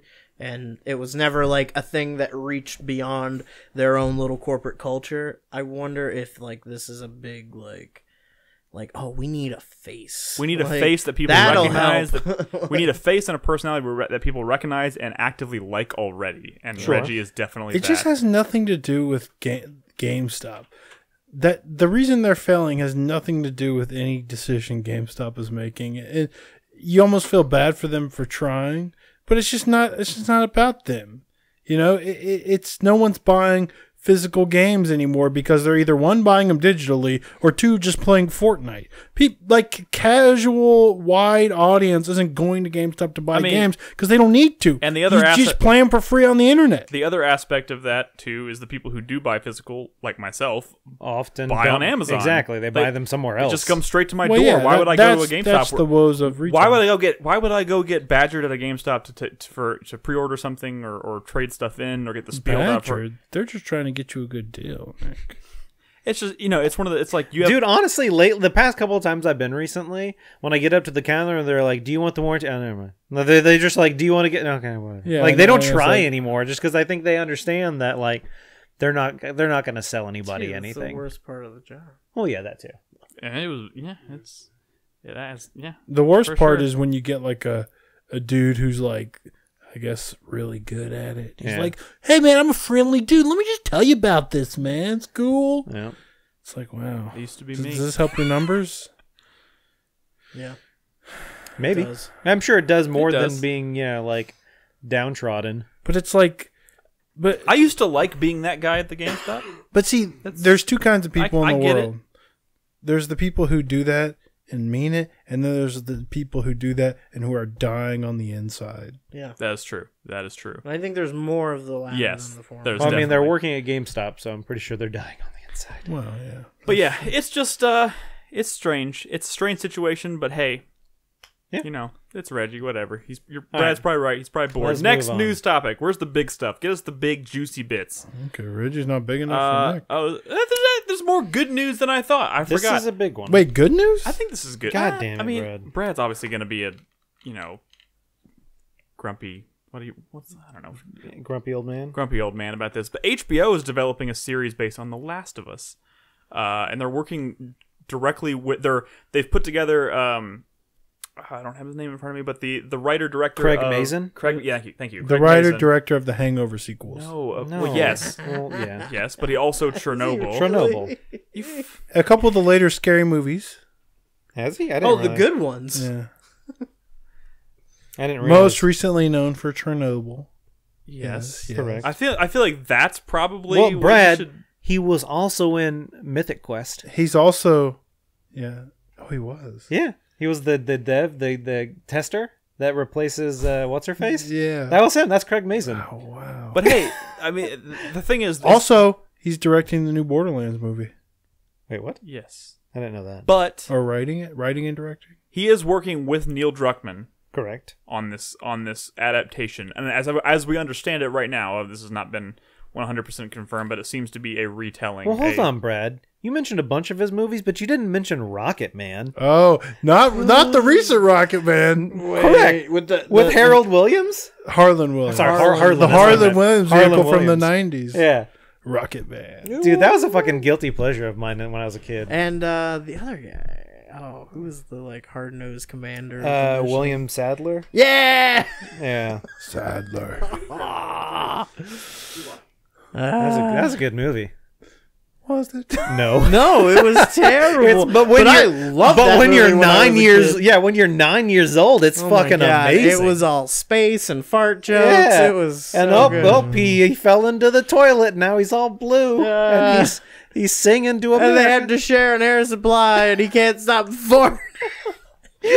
The important thing. Harlan Williams. Blew up because it was filled Is with Harlan farts. Williams still doing stand-up? And there was I a don't know. monkey. There was a monkey. Yeah, You guys are killing A me. chimpanzee. yeah. The Last of Way to Us. take the Look, wind look, out of dude, my sails. Sorry. I keep love The Last of Us, but at the end of the day, this is still a show that is zombie fiction, and like, what the fuck are they gonna do to make that exciting? Well, I feel like it seems to me it's sounding like this is going to be a retelling of the story that happens in the games. Potentially. Well, hold- I mean, it's not confirmed, but that's what seems to be So- implied here, and maybe we don't know for sure. because there's a lot of talk about casting Joel and Ellie, and Correct, and Neil but they Druckmann could hasn't. just be in there somewhere Yeah, else. but yeah, and Neil Druckmann hasn't really come forward and like shot down any of those. You know, it seems to me like this is more of a way to like expose people who have not played the game to that story. Potentially. Potentially. So my hope is, Brad, is that Craig Mazin took a real life event, Chernobyl, and made a mini series out of it, and it was fucking amazing. I have high faith that they could take this story driven game and make it a pretty fucking interesting show. Yeah. Now, is it going to be the best show in the world? Probably not. Could it be on par with like The Witcher? I mean, the thing is, The Witcher show was pretty fucking good. the one thing you can say about HBO shows, especially in the past, decade maybe, is like they have a certain like 2 decades. 2 decades, sure, but like the production value is usually sky high, and Sure. the acting usually is pretty damn great. The talent they put on board on all these shows are pretty damn good. I just finished watching The Outsider, which was pretty damn good. Like I don't doubt that there are good HBO shows. The only turnoff for me is that it's zombie fiction. Sure. I got you. Does that make any sense? No, it does. It does. We've had a lot of that in the past decade, a lot of zombie fiction, and Yeah. it got kind of played out. Yeah. Kind of. He said it got kind of. Thank you. Yes, I understand. 2 decades. Has it been? I guess it has been. How many? Yeah. No, you're right, man. Like 2001 was the Last of Us worked for for me like purely because those performances were really good, and I thought like the ending was really good, but and the gameplay was really good. It's a good game, but I don't know if the fiction alone is gonna be enough to like. I mean, Well, you know are what, they Brad? Nothing you can say is going to stop it from happening. Well, So It's like a virus. that's true. we'll just have to wait and see. What? Like cordyceps. So, dude, that's not a virus, is a fungus. So I- who's gonna be cast? Viral fungus. I thought I was the first one to come up with corondraceps. Cordyceps. But I googled it. There was one Reddit post where someone said it, and I was like, "Damn it!" They gotta should get find that guy. they should get check Ellen him out. Page. They should get Ellen Page to play Oh, she Ellie? definitely won't do that. Ellie. Yeah, probably not. Also, That was kind of a big deal also when that happened. Also, Ellie is as a character is supposed to be what, Like 12, 13? like 14 But or 15. if it makes you feel any better, Well, she's she could probably play not Last of back. Us 2, Ellen Page. She's probably not back for If the anybody- Beyond Two Souls live adaptation. If either. anybody watched, there's a show. It was on Netflix. It's called Unbelievable. I think. Is what I don't it's believe called. Yeah, I watched that. The girl. I can't remember her name, but the star of the young girl who's the crux of that story. Mm-hmm. She, I feel like, has the Young woman. Ellie look. Yeah, but I she's don't too, believe she's you. too old, I think. But Ellen Page is not. Well, yeah, of course. I said Last of Us 2. Caitlin Denver? Yeah. She looks like Her? she could. Yeah. She looks but like specifically, especially if you look at her, like shots of her especially in Unbelievable, she looks very Ellie. She reminded me of Ellie like every time I saw her on screen. I don't know. There's a lot of talk about who could play they who should in get this one series. of the Little Women from that movie that came out. Oh, the one with the little women? Florence Pugh. With the One of the Little little Women. women. Hermione. Or Ronan Saoirse. I saw like a supercut of like a montage, if you will, of like 1,000 different interviews where the interviewer's asking about her silly name. Yeah. How do you say that? And she hates it every moment. Well, no, she's very nice and I polite, know she is, but 'cause she's a nice dying person. on the inside. Of course. So I don't know if I told you. Like a polite person. Bernadette and I saw Little Women in theaters. I did And too. one of my favorite parts of the movie is there's the guy, I forget, I don't know what his actual title is. No, not Timothy Chalamet. The guy who's like buying the books from her or whatever, the stories or whatever. Yeah, The publisher or whatever. And they're like showing a shot at his house and like, he's like, his wife's talking to him and he's like, your mother's still alive? And she's like, yeah, blah, blah, blah. You don't ever ask me about her. I ask you about your mother all the time. And he says, and for the love of me, I don't know why. And I laughed. So I was like the only one in the theater laughing at that. But that's because that's kind of like that kind of hit home for me. Because it's married man humor.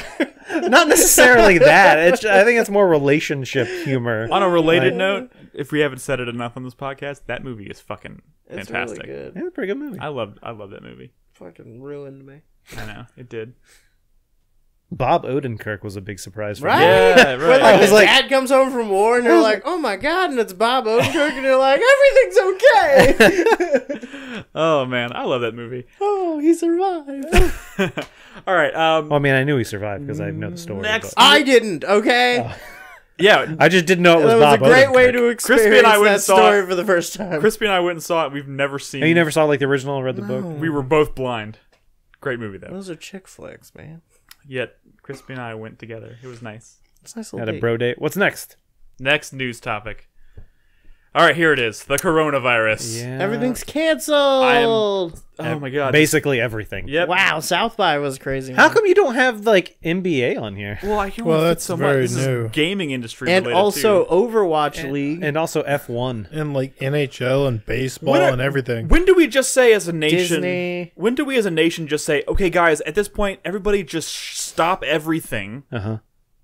Just shut it all down. This news topic is 2 weeks old. Originally, it was going to be like GDC's canceled and maybe E3 and other How stuff. are the gun sales doing? They're actually up. Yeah, of course they're up.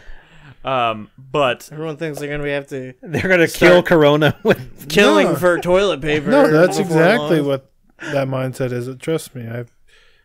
so okay, I guess as far Sorry, as yes. Let's get to the actual related topic. to the industry that we obviously talk about here, E3 being the big one. GDC was canceled like 2 weeks ago. Mm-hmm. Yeah. South by Southwest doesn't have the biggest game. Well, there's a gaming chunk to it. Yeah, it does. That was canceled. That's a local thing here. Yeah. So that was a really big deal. Honestly, I was praying they would cancel it because the thought of 100,000 people flying to Austin from all over the world. Oh, that's yeah. I'm with you in that. For me personally, this is good news. But that was like they were expecting $440 million to come into the economy Austin. Yeah.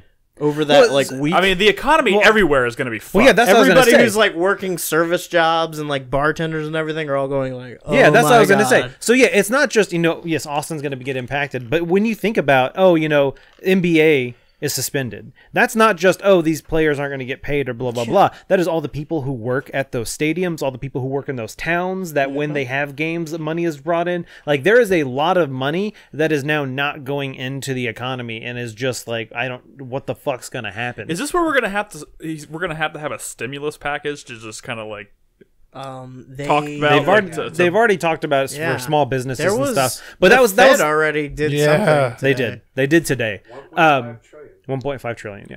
But what I was going to say is in regards to South by Southwest specifically, because that is an Austin thing, I was actually reading some articles about how a lot of local businesses is like, we bought 25,000 cookies to be used during South by Southwest, and now we don't know what to do with them, so we're going to be like putting up like pop-ups where we're going to be selling cookies, and like this one like Korean restaurant's like week we before. bought 10,000 bottles of soju, and like Feed the who homeless. wants some cheap soju? And I was telling Bernard, I was like, we should probably go get some cheap soju. Feed the homeless. I'll take some cheap soju. I don't think it's going to be feed the homeless. I think it's going to be, hey, please, people who live in Austin, come buy this stuff at a discounted Are price. you kidding? They don't have money. Well, you can barter. Oh God, we're going to. But yeah, anyway, yes. Honestly, E3. I think the ESA is seeing this as a blessing in disguise. E3 was not was Well, and the Reaper's touch. But do you know what the talk is that the coronavirus may not have just killed this E3, but E3 forever in general, Yeah. Sure. right? Because this is because everyone was already pulling out of E3. They were already having some concerns, and this is just going to reinforce the idea to publishers that you don't have to have E3 to exist. I mean, we never needed E3. Since this announcement. Well, we did 25 years ago. Since this announcement, most of the not most, I mean, but a lot of the companies that were set to have big presences at the show, at press conferences or booths, have already stated that they're going to be doing digital events. Nintendo, Ubisoft, Warner Brothers, Microsoft. I think at this point they've all confirmed that they're going to do some kind of digital event. It's probably going to work out pretty well, and for it's them. probably going to work out great for and them. they're not going to have to spend millions on a booth. I do think the ESA has already said in writing that E3 2021 is going to happen.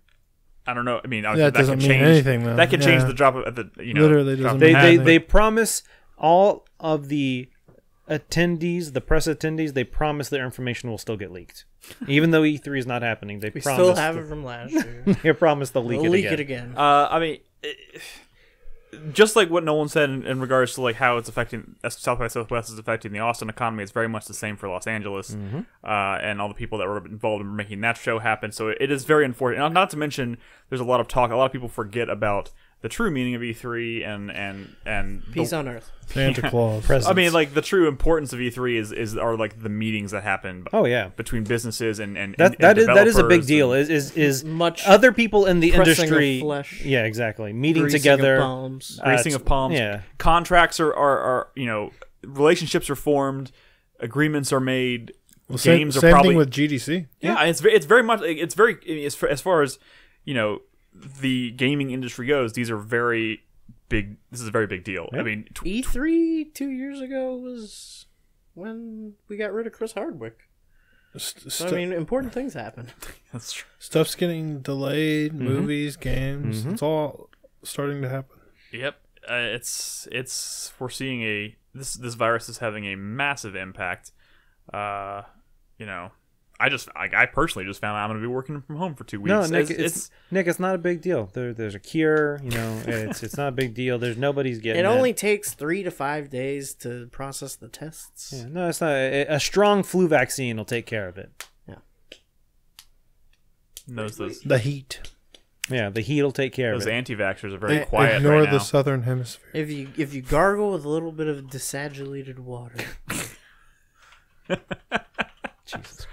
Oh man, Desigilate? What's the word? I know what you're talking about, but I can't think. science. No, The science word. Yeah. no one think about the fact that the southern hemisphere is hot right now. Yeah. And they're still getting it. Yes. Yeah, correct. Yeah. It's all fucked up. Some liquid silver will fix you right up. Oh, yeah. Mm-hmm. Silver solution? Silver solution. I mean, we don't know that it'll work, but you should definitely take it. you should definitely buy it. From what's his Inject it face. straight into your It's bloodstream. really good for health, Science, health. science, health.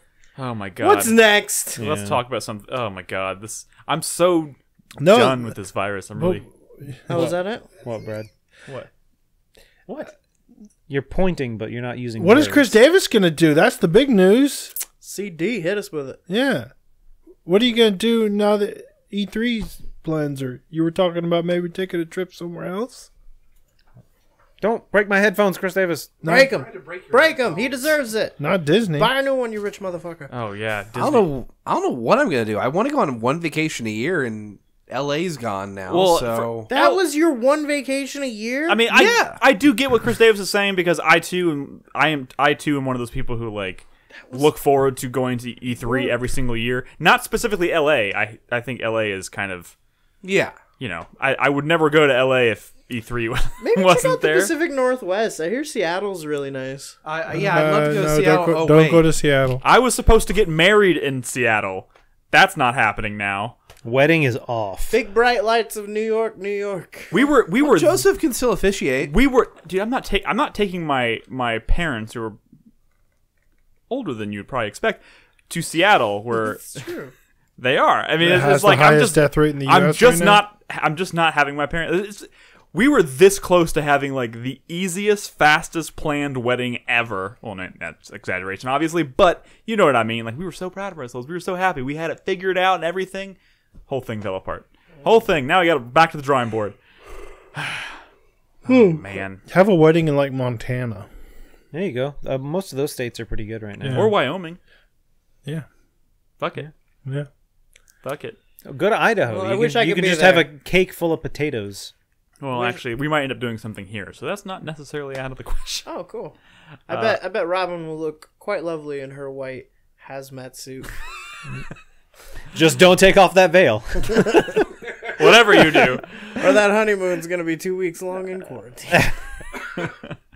Oh, good lord. Okay, is that all the news we have?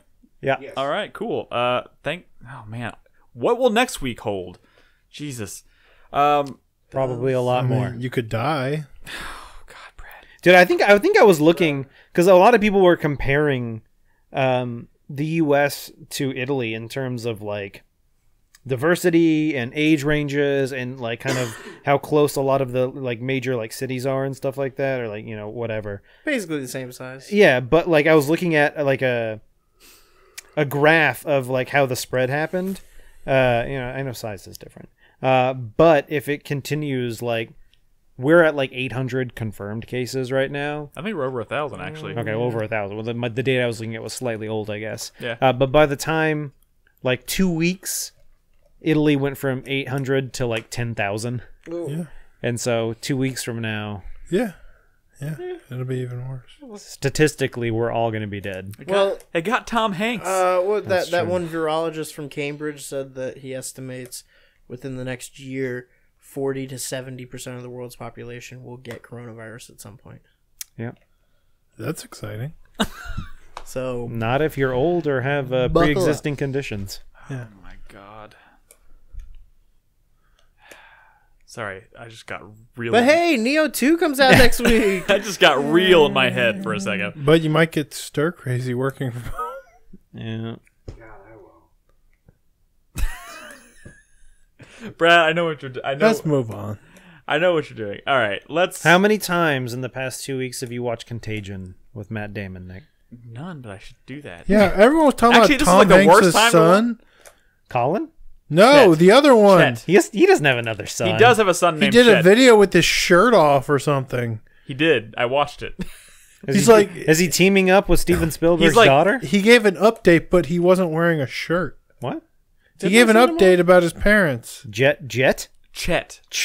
Oh, Chet. God. Jet Gemini? Ched? Chet. Yeah, look up a picture of Chet. Oh, it's Chet Gemini. Chet Hanks? Oh my God. Why would you give Does he look official news about Tom Hanks, your dad, without a the- shirt on? He's the... Chet. He's the favorite son. Really? Yeah. Yeah, Colin No- is no one likes living in Colin Chet's Hanks. shadow. Oh my god. Woo. Chet Jaguar. Are we ready to answer questions? Has he been in something? He looks familiar. Actually, I think he has. Like a gym, maybe? Nolan. No, like a movie. Wait a second. I'm Googling Wait a it. second. Wait, Nolan. You, Yes, he's an actor. you have to. I know he is. You have to do questions. He was in Indiana Jones and the Kingdom of the Crystal Skull. Is it Chet Hanks? Yeah. He was in Fantastic Four. He was Jimmy Grimm. Oh my Really? god. Yes. I told you he looked familiar. He was in Empire. Wait, why do you remember that? Because when I went over to the Brad's house, you two were watching it. I thought And it you was were Mi- like, is that Chet Hanks? I Yeah. thought it was Michael. you weren't. Chiklis. How weird. All right, You're talking about Fan 4 Stick. guys. All right. You ready for some questions? I'm from ready for some our, que- hit us- supporters. Do we have any new ones? I haven't seen Patreon. I thought it was the commish. I'll What? find out. The I'll find out. commish? All right. While you're looking that up, I'm gonna get some questions from our patrons out Our there. lovely supporters on Patreon and Twitch. and Twitch. A little bit of this, a little Again, bit of that. So we have a little bit of a backlog on these. We're trying to get through as many as possible. I keep tracking it. If you don't hear a question answered tonight, we'll get to it on a future show. I am keeping track of all this stuff. So right now we're kind of going back a few weeks probably. to A answer. little more than a few weeks. All right. January 9th. Let's do it. Man of the Lamb. Man of the Lamb. What games from 2019 do you wish you had played or played more of? Oh, man. All of them. Yeah, the list. Most, but I'm going to give special mention to Hypnospace Outlaw. That's a good answer. one. It's a good answer. Yeah. Sekiro would have been nice. Could have finished that, maybe. I really wish I had played. Well, I really wish I had an Oculus in 2019 and actually played stuff like Asgard's Wrath when it came out. Because now I'm enjoying it now, but it came out last year. Yeah, but great games. Oh my Jesus, my long ass list. Baba Is You, Astral Chain. I traded an Astral Chain the other day. Really? Yeah. I just realized it was never going to happen. Luigi's Mansion 3. Never got around to beating that. Oh my God, what else? Lonely Mountain Downhill, Mo Astray, Wilmot's Warehouse, Sayonara Wild Hearts. Dude, there's a shit ton of games from 2019 I really wish I would have gotten around to. Yeah. We have a regret category in our awards show. Yeah. That is definitely. But I'm pretty sure he asked this question before we did that show. Yeah, I do also. One thing I will say, one reason I really like watching all of my colleagues' lists here when we do them is because I watch them and I realize games that I didn't play, and I watch the footage, I hear people talk about it, and I'm like, you play that. All right. I wish I had played Cadence of Hyrule. That's a good game. Next question from Ashif. Ashif. Ashif? What day? When was our last show? What is this? So did we thank Brian G? He's a new patron from February 22nd. I'm pretty sure. What day is this? This is 12. Yeah, it's probably we did. did. But you know what? We did. Fuck, Maybe anyways. we did, but hey, thanks, Brian G. Thank you. You a G. We appreciate it. You're a real one. All right. I recently got gifted Resident Evil 2 Remake from my now ex-girlfriend. Ooh. I'm loving every second of it. What'd you do? That I'm not remembering she bought it for me. LOL. Anyways, what's y'all's guys' favorite Resident Evil game and why? Also, Happy New Year's. A little delayed there, Chief. Just kidding. I think Resident Evil 4 is the best Resident I Evil. knew you were going to say that. You think that was a good one? I think it's the best Resident Evil game Spoken as a true... that I've ever played. It's all of the only one. Wait, no. Spoken as a true No, what? I played 2 Remake. Yeah. I don't know. I didn't have anything better to say. He's only played like 2 of them. Spoken as a true right person? Oh, I see what you're doing there. I think he's objectively wrong. So but that's just... Objectively, I would say that 4 is one of my favorite Resident Evil games. It is probably one of the first ones that I spent a decent amount of time with. I definitely played the original and maybe some of the second one when they were like earlier when I was younger, but it wasn't until 4 that I really got into it. But I do want to say that since last year, there's a special place in my heart for Resident Evil 5 because I played that with Nick, and that was actually a really fucking good game. It was great fun. It's one of those situations where I think playing it with someone else definitely ups the enjoyment. I've played value. it twice now, and both times I played co-op, and both times I had a great time.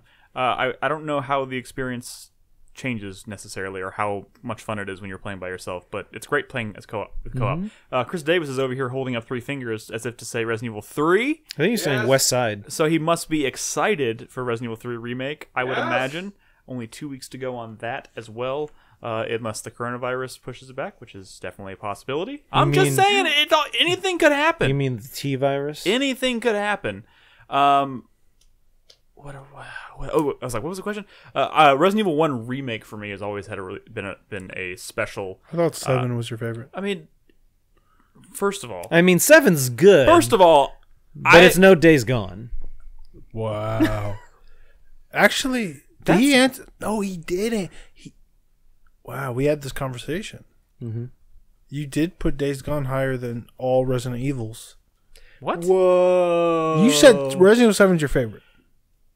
No, I just said Resident Evil 1 Remake is my favorite. My Resident Evil 1 Remake is probably my favorite Resident Evil game. Resident Evil 7 is definitely probably my second favorite. The way you talk about it is your brain says Resident Evil 1 Remake, but your heart says Resident Evil 7. No. Oh, okay. Maybe. I mean, I don't know. This is a hard thing to... It's a hard... All right, Resident Evil Remake or Days Gone? Resident Evil Remake. Okay.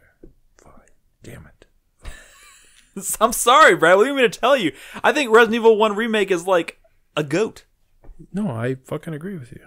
All right. Thank you. All right. It's the second best Resident Evil game. Let's move on. But I will say this. Days Gone may still be in like my top 20 or top 30 games of all time. No, sure. Would that be okay? No, yeah, of course. I mean, for you, it would be okay. Gotta get that qualifier in there. Well, I mean, it wouldn't be. I know, It wouldn't be okay I know. for me. I've even played it. Hey. Shut up. Next question from another patron, Thorax. Besides bringing their French press to work, what other things must coworkers do to be assholes in your book? Wait. What was his example? Bringing French press to work?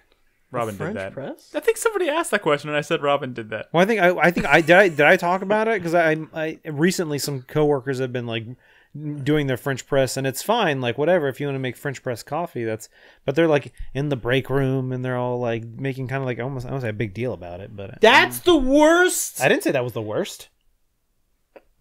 There are so many more things you can do. Don't get me wrong. There are people in my office literally smearing shit on walls. Wait, That's weird. what? That's very weird. Like, yes, in my building, there is frequently problems, especially in the ladies' room. I don't know what the fuck is Why going on. are you in the ladies' room? Well, I'm not, but you hear about it. I've But, heard like, people are, stories. like, smearing shit. They're pissing everywhere. At one point, someone was taking, like fucking tampons and period pads and, like, sticking them on, like, stall What the doors and fuck? shit like that. Like, you want to talk about asshole coworker behavior? I want to go back. I don't want to fucking hear about French presses. Guys. you like slightly snooty coffee. There are people literally trying to kill one another in my office. People like, are they like scooping it out of the toilet? And No, they poop I into don't- their hands. I Nick. don't know, man. The logistics of it are mind-boggling. What they do is they take a bunch of toilet Eh, paper the- and they turn it into a sling, It and is then they such- catch it, and then they whoosh, It and is they whip such it. that it can only be done out of pure malice. Yeah. Yeah, it sounds like it. What the shit? Okay, I don't think I could beat that. I I mean, don't think anyone can. No one in my office shits on the wall. A lot of the time they pee and they leave the toilet seat down, and that's frustrating because The then there's piss all monsters. over oh it. man, But they don't shit on the walls. I have people that come in like, because I work in a school, Uh-huh. and people that when they come for class, they'll let up for break, and everyone will go into the bathroom, right? And then you'll go in right after the break is over, everyone's left, and it's just like it's like people walk up to a urinal and they don't fucking aim. They don't fucking. It's just like, how do you miss? It's like a foot in Nick, front they of your got a dick. 360 no scope. Nick, you work in a school? Yeah. I just realized I have no idea what Nick does. Yeah, but it's not like a school. I know. It's like a It's a place where people learn things. yeah. But the point is, who can't fucking hit a urinal when it's like What are we talking less about? than a foot in front of you? I don't understand. All right, let's move Next on. question, I'm Next sorry. question from Villasaurus. What does your customer service voice Wait a sound second. like? Wait a second. Jimmy Jamboree says someone left a package of raw bacon in a bathroom stall at my work. What the fuck? Nice. Did you take it? I'm sorry. Next question. What does your customer service voice sound like? Not good. I mean, I used to be better at customer service when I worked in retail and I was actually actively dealing with customers, with people on a daily basis. The job I have now, I work behind the scenes. I work on the website. I don't really have direct interaction much with people who are actual customers, so I don't really practice my customer service voice very often. So it's gotten considerably worse, I would say. I'm not going to give you an example because that's just weird. I don't role play. Your normal voice is My- customer service. My retail voice was decidedly nicer than the voice that I usually have on the phone now. Did you pitch it up? Back when I was in retail, yeah. Yeah. Yeah. A little bit. Yeah, Just a little bit? I mean, you have to. Hey, how's it That's going, what you do. guys? I feel like Any games coming out you're looking forward to? I feel like I lowered it when I talked with customers. Like, hey, how you doing today? Like, I'm a man. Well, not like that. I'm I'm gonna talk to you like a man because I respect you as a fellow man. Where are you going, Chris? Jesus, Crispy. This is getting weird. I can't handle Malia on the phone. Malia on the phone is just like, who is that fucking person? And I know she's dying on the inside. I mean, she admits to it. She's slowly dying on the inside. But hers is like, Wait, are we doing in general or when she's, When she's talking with someone, when she's yeah, when she's talking on the phone, she's nicer than she is to like Henry. I just can't deal with it at all. So I had to do a work trip maybe a little over a year ago, And I went with one of my coworkers at the time, Kayla. And so we flew to Atlanta, rented a car, and we had to like get some food or something. And she was saying that like, she's like, what was that? And I was like, we had to go through a drive-through because it was like 9 p.m. and we just wanted to grab some food and get to the hotel. I would like a double cheese. Exactly, that's what I said. No, I think she was just saying, like, after I ordered, she was like, what was that? And I was like, what? And she's like, you were, like, really nice to them. And I was like, was I? That's so unlike you. Yeah, and she was like, that's not real. Like, she's like, you're not. And I'm like, I don't know. I guess when I deal with people at, like a restaurant or, like, I just told her that's my podcasting voice. Exactly. Well, no, so another one of my coworkers, she actually sometimes brings up, she is like, sometimes when you say certain things, it sounds like you go into a podcasting voice. And in all honesty, like, how I'm talking right now, I think this is my customer what did you customer service voice? I think this is my customer service voice. I definitely talk different on the podcast. Off camera, than I he's do way more street. What are you talking about, Brad?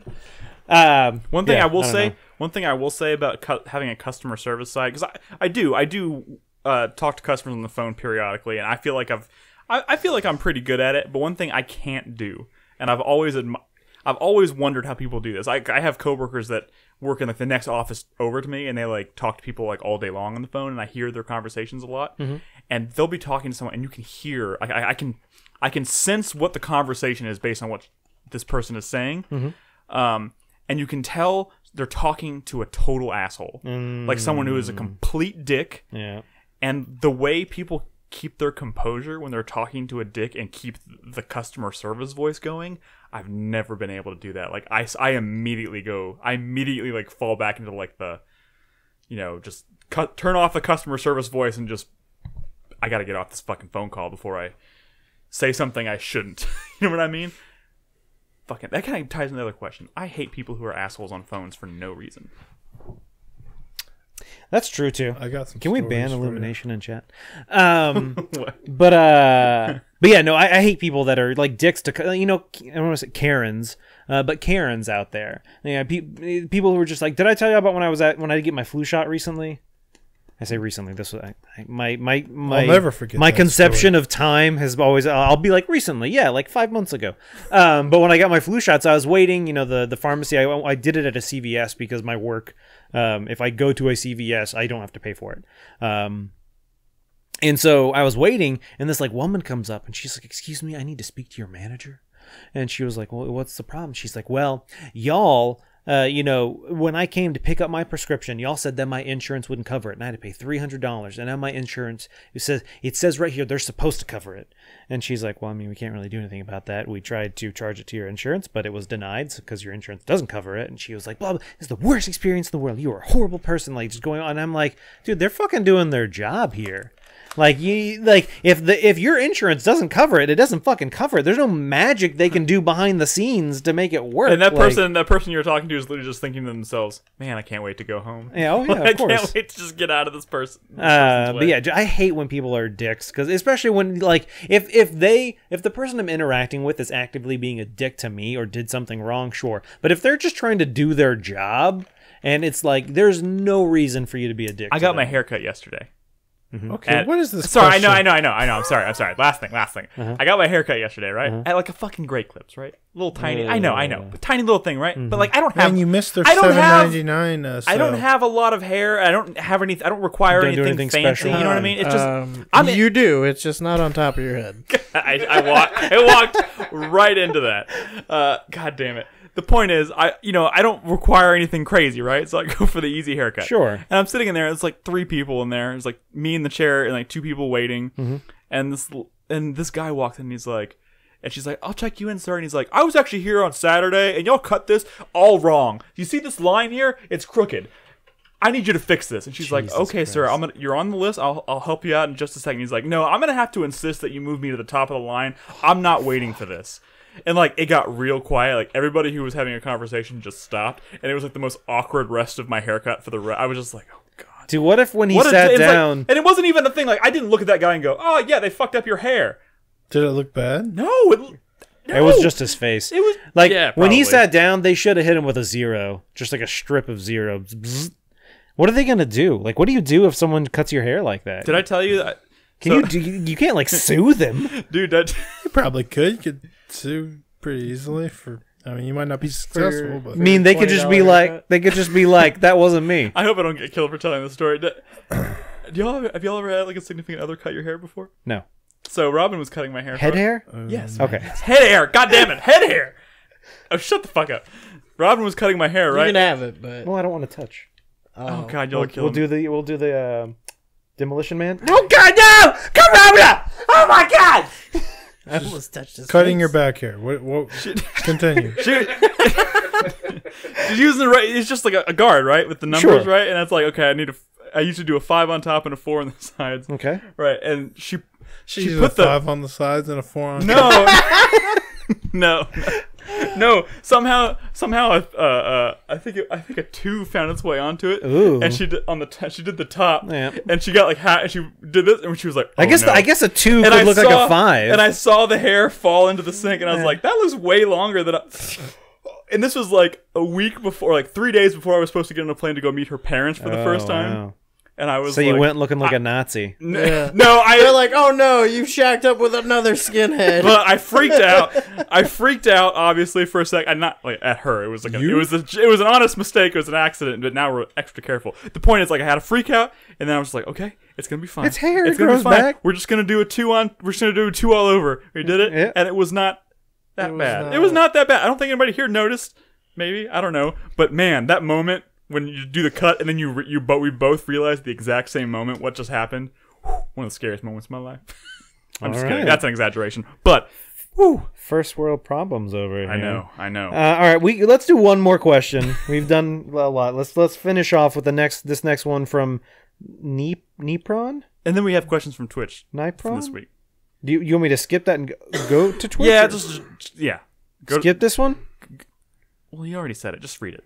All right. We're doing this on the fly. We're doing it live. Once we millennials/boomers grow old and wrinkly, what do you guys think will happen to the future of gaming if there's no one left to share the retro gaming experiences? Well, hold on. Let me finish the question first. It seems like the Gen Zs lost touch of what a quality game is. Oh, shots and have fired. fallen into the microtransaction traps. What do you guys think? Is he taking aim at like people who are obsessed with Fortnite and like, Probably. streaming and stuff? Yeah. I think it's a bit myopic. Yeah.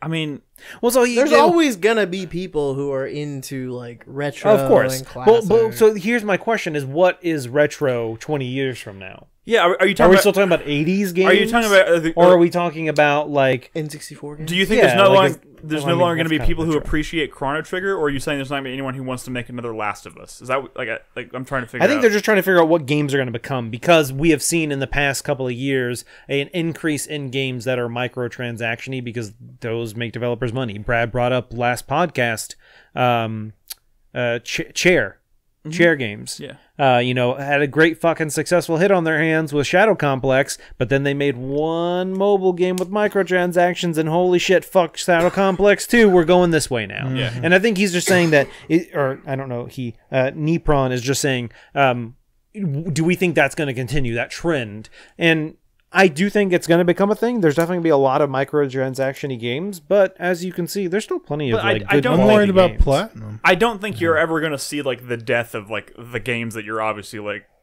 you're clearly like into, right? Like there's always going to be people who want to make the next, Hollow Knight or the next, like I said, Uncharted or Last of Us or Metal Gear Solid. Like, Castlevania game. There's always going to be those people. I think you're gonna see more and more focus and attention given to games for shorter attention spans. Sure. I don't know, games that require shorter play times and shorter sort of like less engagement, like things like Slay the Spire. Yeah. One of the most popular games of last year is very much a like I can watch TV while I'm playing this game kind of thing. If you look on like the best selling and like the hottest games list on Steam, like on the front page, every time I look, half the entries all have the word idle in the fucking title or like clicker or something. True. Yeah. I think I was just talking to somebody about this the other day, actually, about how like people who work and buy video games often work jobs and are like really tired after the fact, and like there's a growing demand for games that can fit into like more of a kind of multitasking like media consumption level, you know? Okay, boomer. Okay. Got him. I'm just reading chat. You're a fucking boomer. All right. Yeah, Brad's the boomerest out of everyone here. Boomer. All right. Let's read a couple questions. Hey, from what Twitch was and it Discord. like watching MTV launch for the first time? Yo, MTV Raps. Yeah, I mean, it's great. All right. I'm pretty sure Big Wazoo asked, with The Last of Us getting HBO show, it got me thinking, what's a video game that you would like to see in another form, media, TV show, comic book? I think we've answered that one before. Multiple times. I will say, I'll read his answer, though. I think a comic book series based on Yakuza would be awesome with how goofy those games can be. I will say, I will throw out Resident Evil and Days Gone. One thing I will say, you want a Resident Evil movie? well, here isn't Netflix developing a Resident Evil series or something? Yes. Is it an animated thing or is it a No. It's I'm a not live familiar with action? Yes. Oh. No, but they're also doing like an anime of Devil May Cry? Diablo Oh. and Did you see the monster? Overwatch. Did you see the Monster Hunter movie poster? Yeah, I did. Yeah. Tiny my great God. sword. Tiny great sword. Hated that. Oh man, I can't wait Hated for that. She can hold that with disaster. one hand. I mean, here's the problem: making a live-action Monster Hunter movie, you have to make a sword that a human being can actually carry, Nope. I know. which just makes it bad, right? Right. No, I mean that movie's gonna be bad. I mean, for yeah, of course. many reasons. Any other questions from our supporters on Twitch? Yeah, we got plenty. Question Mark asks, what PC co-op games does the panel recommend? PC co-op. PC Ooh, I'm the co-op. What worst is person. PC like? Left 4 Dead? That's a good one. Is that what you mean? I think it's just a game that's available on PC. Put it that way. Yeah, 'cause like, there's lots of co-op. Yeah, that's co-op. Because you could say like Lovers in a Dangerous Space Time. That's something that's on PC and consoles, but specifically Overcooked. something that's available on PC. Resident Evil 5 and Portal 2. Ooh, Those are yes, both- those are both very good. Portal 2, yeah, that's a good one. Ooh. I mean, I know it's kind of cheating, but I mean, it depends. Are you talking about couch co-op or online? Because I would say any kind of like story-driven game could be potentially good co-op, Like Telling Lies, like Telling or Lies, Her Story. or even Return of the Oberdin. Yeah. Like those are good games. So something where you're kind of like trying to The Witness. That's a good one to kind of have multiple people trying to solve solutions to puzzles. I think those are good. And those are like good couch co-op. Yeah. Good, conducive to couch co-op. I didn't talk about this much, obviously, because I didn't try it out. Because very limited access, but when I played Stormland on Oculus Rift, that had a co-op mode. Mm-hmm. I was like, you gotta have someone. You have to know someone who both has a headset and owns Stormland, which is probably pretty rare. But I bet that would be pretty cool, just because of the freeform nature of the game and the traversal and stuff would be really cool to jump around and kill things together in that game. Yeah. Yeah. That's all that's coming to my head right this second. But let me just say, these kinds of questions, if you pose these questions too in like Discord and like the gaming channel and stuff, people will have all kinds of great ideas. Yeah. Let's do one more question. Last question of the night. From Lao Kung Pao. If you could only have one specific food item for the rest of your life with no nutritional repercussions, what would it be? It can't just be pizza. It has to be something specific, like Italian sausage and bacon pizza, or mint chocolate ice cream, for example. For the rest of your life? Wait, it's the only thing you can have for the rest of your life? So like nothing is good for like nothing would be good eternally. Something I've realized recently that I think would probably be good. Pastéis de nata. It's a Portuguese like egg tart. Dude, they're so fucking good. You can get them at 85 degrees. It's essentially like an egg custard with a puff pastry like shell around it. Dude, I had one like before the podcast. Dude, they're so fucking Do you have any more? No, that was the last one. You son of a bitch. And But you know it what? was the last one, and I split it with Burn. Never you know know what what? to get at 85 degrees. It all seems like ridiculous stuff. It's all delicious stuff. Yeah, I know, but like I don't even know what I'm eating. I will say, Delicious pastries. I will give my Puexel has What is nailed the it. taro root? Salmon, like salmon nigiri. Uh-huh. I could eat salmon nigiri until my stomach explodes. I love that shit. That'd be me for like unagi, like a nice grilled unagi. Oh. Just a nice piece of fresh You're gonna eat raw salmon over Raw some rice. fish for the rest of your life. Fuck yeah. Uncooked food. He said there is no for the rest of your nutritional repercussions. No, but that means you never have a hot meal. You never have. Sushi, it doesn't matter. No matter what you pick, you're gonna get sick of it after like a day or like 3 days. You know what I mean? Like, Wrong. Hamburger helper.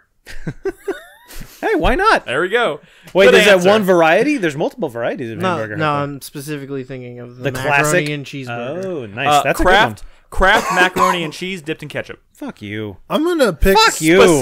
Specifically, Fuck you. my favorite. Gross. Oh, My you just fuck need you. ketchup. Don't my you? favorite. Mac and cheese and They don't ketchup. make it anymore. Back in the day, Kraft macaroni and cheese it was wheels. I don't know Sure, why. I know what you're talking about. And the I would wheels. line the wheels up with my the fork. wheels. Yeah. It's my With- favorite. with And Shapes always First of all, the taste shapes better. taste 100% better than the I don't elbow. know With- what that is. with Why is ketchup? that? But yeah, the ketchup. just yeah. lightly dipped in ketchup. Just lightly. I don't That's like like- soak it. I don't. Dipped in Do you ketchup. do you put ketchup on your mashed potatoes? No. What the fuck you think I'm a What monster? about your hash browns? Yes. Hash browns, of course, ketchup. I don't know. Fuck Or no. hot sauce. Ketchup at breakfast? Fuck you. Yeah, no. I mean, or if you don't have any hot sauce, use ketchup. Oh my god. I mean, to be honest, I don't eat hash browns very often. When I think of hash What do you browns, put on your hash browns? first Salt. of all, when I think of hash browns, No. this is gonna sound Yes. another. Maybe some I'm gonna pepper. say something out loud I shouldn't What's say. up, Nick? Oh god. Hash browns. You don't fuck them, do you? No, that'd be hot. Yes, it would. It'd burn. Hash browns. Uh-huh. I don't eat them very often. So when you say hash browns, my immediate thought, I've always associated the word hash browns with McDonald's hash browns. Oh no. I love McDonald's hash No. browns. It's the only thing I'll eat from McDonald's. I keep forgetting that hash browns Wait a actually minute, are. wait a There's a lot to unpack there. I know.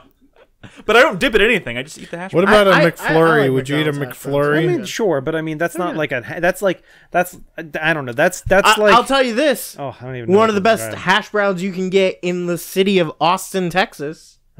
McDonald's. McDonald's, yes, because nobody else in this town does hash browns worth a damn. What? Yes. Have you been to Snooze? I Wait, have. wait, but wait, are you- I went to Snooze in Colorado, and that wasn't around. Wait, are you when being I serious? formed this opinion? Yeah. You were gonna say McDonald's? Wait, no, you're fucking. No, with he's me, right? joking. Okay, Snooze, which isn't an Austin restaurant. What else? Go ahead. Wait, you're talking about real else? hash browns? It's definitely. I No, got no, that like in Austin. actual, like go to a breakfast place in this town and find one that even serves hash browns instead of breakfast potatoes. And then if you do find one that doesn't make a fucking steaming pile Kirby of Lane? shit out of them. Kirby Lane. Kirby Lane. All right, I believe it. Kirby Lane, I don't know. fucking terrible. First of talking all, about, they like, only do breakfast potatoes. Undercooked hash They browns? only do the fucking breakfast fries. Or Again, whatever. I am not. Well, And that's something they I will also are say. atrocious. Anywhere I go, when I get hash every, like, browns, They are good breakfast bad place at in this Kirby town Lane. sucks. Kirby Lane Kirby sucks. Lane's bad. Magnolia sucks. Okay, then what's your answer? have you been to McDonald's. Have you been to Monument Cafe in Georgetown? That place is pretty good.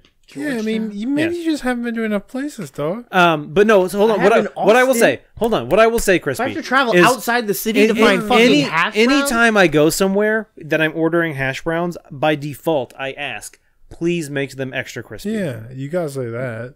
Are you getting undercooked hash browns? dude, Extra crispy all I the feel time. like you guys have like grown up in this atmosphere where like hash browns means this like slightly disappointing breakfast side, so you feel like you have to put ketchup and hot sauce on them. And Wait, I'm here to hot tell you sauce that the can rest go of the on country does not live like that. Dude, I've been to plenty of places outside of Austin that have like diners. When I've been to New Jersey plenty of times, that is a fucking like diner central, and I've had plenty of hash browns at various places. Then I don't get why you're defending Austin. I'm not defending Austin. I'm just saying This there are places motherfucker, where what are you can from? get- Idaho? What did you say? literally said anywhere Ohio. but Texas. I believe it. I like McDonald's hash browns, and that's probably why. No, he's not even talking about that. That was the joke part. Never mind. Just, next, what are we doing? That's it. That's the end of the That's- show. that's- Let's wrap it up with the 4-player minute. What do you have against hot sauce? Jesus. No, it's fine, but if you have good hash browns, you don't need it. 4-player minute, Brad. Go. Hype, sweat, thank you, fuck you. Let's wrap this up. You see? Just 4 fuck yous to the What do these coronavirus. soggy hash browns do to these people? They ruin us. Lifetime of it. My thank you for this week goes to a recent mod I discovered. Someone out there doing good work.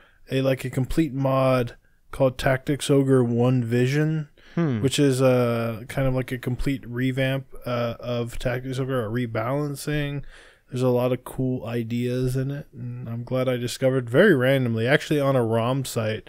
I was just like browsing for a ROM, and I saw Tactics Ogre One Vision, and then I looked into it, and I was like, oh wow, this thing's cool. What is this? This is crazy. Doing the good work. It got me playing Tactics Ogre again. Nice. My sweat is for the rest of the Bloodstained DLC. We didn't have it in news, but that stuff started to get canceled. Like the roguelike mode is gone. They just said, you know what? We're not going to do this. We can't do it. It's too hard. There was a lot of promised stretch goals for Bloodstained. We've seen very little to none of it, and I knew this shit was going to happen. I called it, and here it is happening. We still haven't gotten Zangetsu. He's just a character. Where's he at? Because, nobody knows. What the fuck? My hype is for Neo 2. Very excited about Neo 2. I didn't quite realize, or I guess I wasn't paying close enough attention. The Soul System from Bloodstained, which is also the Soul System from Aria of Sorrow. You played that. You played Dawn of Sorrow, Nick. Mm-hmm. So how every enemy has like a soul, and you can like grind them out and get those souls, and it gives you an ability. Neo 2 has that. Oh shit! Yeah. That's cool. And you can level them up, and you can equip them, and you'll literally do a move where you can like sometimes just transform into a yokai and like do like a crazy move, and you get that as rare drops from the enemies in the game. That is legitimately the first thing I've heard about this game that made me excited. You just haven't been paying attention. I mean, go watch. There's a lot of reviews out now. We talked about review embargo. I know. We talked a lot about how at the beginning when you're like Ori feels a little too similar at first. Yeah, sure. And it's kind of hard to get super hyped for it. I feel the exact same way about Neo, and I love Neo. I finished Neo, But but it's me like glad I didn't play Neo. it's hard. No, Neo's fantastic. Neo's a good game. I think it'll be like. I know you're gonna put it off and maybe never play it or whatever. You've created this weird relationship between Neo and Sekiro. Well, no, I just know if I start playing Neo 2, it just means I'll never go back and finish Sekiro. They're not related. But they are. No, they're not. They're not related. Yes, they Neo is much closer to Dark Souls than Sekiro. Much, much closer. But that's not the connection I'm making in my head. The connection in my head is He only has room for one samurai. Okay, no. If you're going to do that, you're not allowed to play Ghost of Tsushima until you beat Sekiro, Dude, the final boss. No, the connection I'm making is like the amount, like the stress and the amount of effort it requires to beat either one of those games is tremendous. Tremendous For different reasons. No, I mean, dude, you can co-op in First Neo. of all, you're talking to someone who played Nero for 50 to 60 hours and finished it. I played it and for I've played 80 hours and finished it. And I've played 45 hours of Sekiro. Like they are tremendous. Like they are exhausting. They are exhausting gaming experiences. I love them. I love them, but they are exhausting. I will second Nick on that. That both Sekiro and Neo, I couldn't ever find myself playing in extremely long chunks. I could never play a Dark Souls game and a Sekiro game and a Neo game back to back. I couldn't do it. It's too I much. do need something that's lighter in between. No, but I mean, like at the same time, like I couldn't be just bouncing back and forth between them. I need something lighter to kind of like take the weight off my shoulders that a game that kind of like heavy puts on you. I played Sekiro. I streamed the other day. I get it, but he's not actively playing Sekiro right now. I don't know. I don't know if there's I agree actually. with you there. I don't know if there's actually a connection between the two thoughts I'm about to speak, but like about a week and a half, 2 weeks ago, whatever, I streamed a little bit of Sekiro and played it and spent like an hour and a half making a very small amount of progress, but I made progress. And immediately after that, I played 45 hours of The Walking Dead. And I don't know if that was intentional or I just subconsciously did it, but I needed that. I really needed it. Yeah. All I'm saying is Neo's an RPG and Sekiro's an action game. I know, but they're both tremendously difficult. And my fuck you for this week goes to, I don't know, something that not enough people are talking about, but Alex Vance. You might know the great character of Alex Vance. Wonderful. I'd say a defining video game character. I would say the heart and soul of Half-Life 2. Yes. Which game? Sounds a little different in Never heard of it. in Half-Life. What's the new one called? Alex? Half-Life Alex. Are you saying this because it's a different voice actress and you don't like her? Correct. Ooh. Fuck Valve.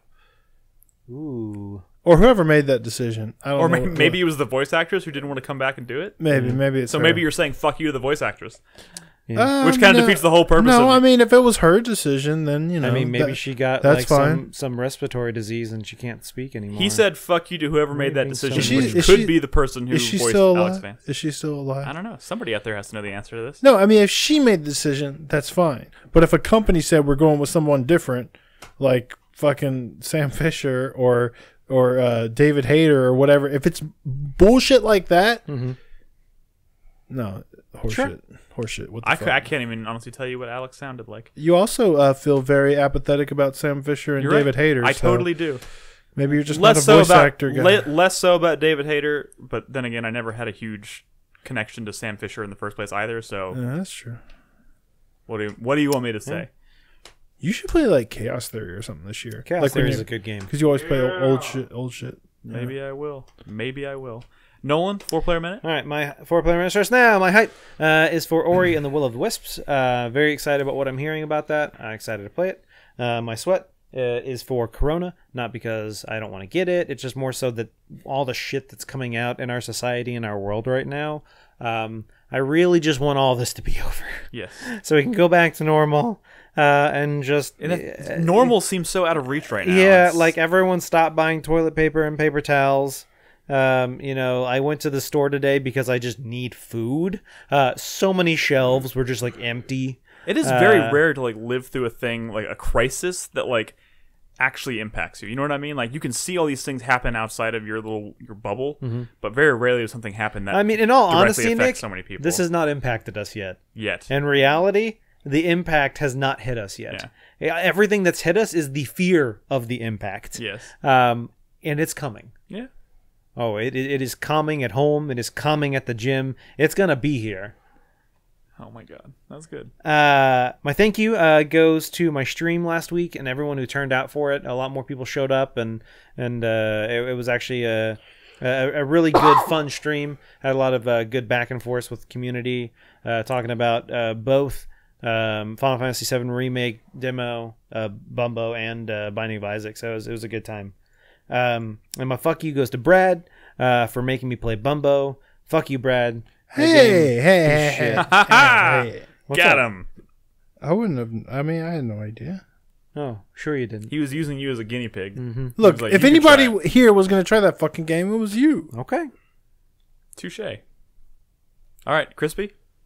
I guess I asked for it. I'm doing all hypes. Oops, all hype berries. My You always do all hypes. yeah, because I'm a hype person. No, because I believe it. it's never mind. I'm not gonna say Because it's easier. Yeah. It is easier. But also, I don't really have anything to say fuck you to, and I'm not really worried about anything. Fuck you to Brad. Fuck you, Brad. And everything I want to talk about is stuff I'm actually excited about. Sure. Fuck you, Brad. My fuck you of the week goes to Brad. My second fuck you of the week goes to Brad. My first hype of the week goes to Neo 2. Hell yeah. Excited to play it. Didn't play much of the first one.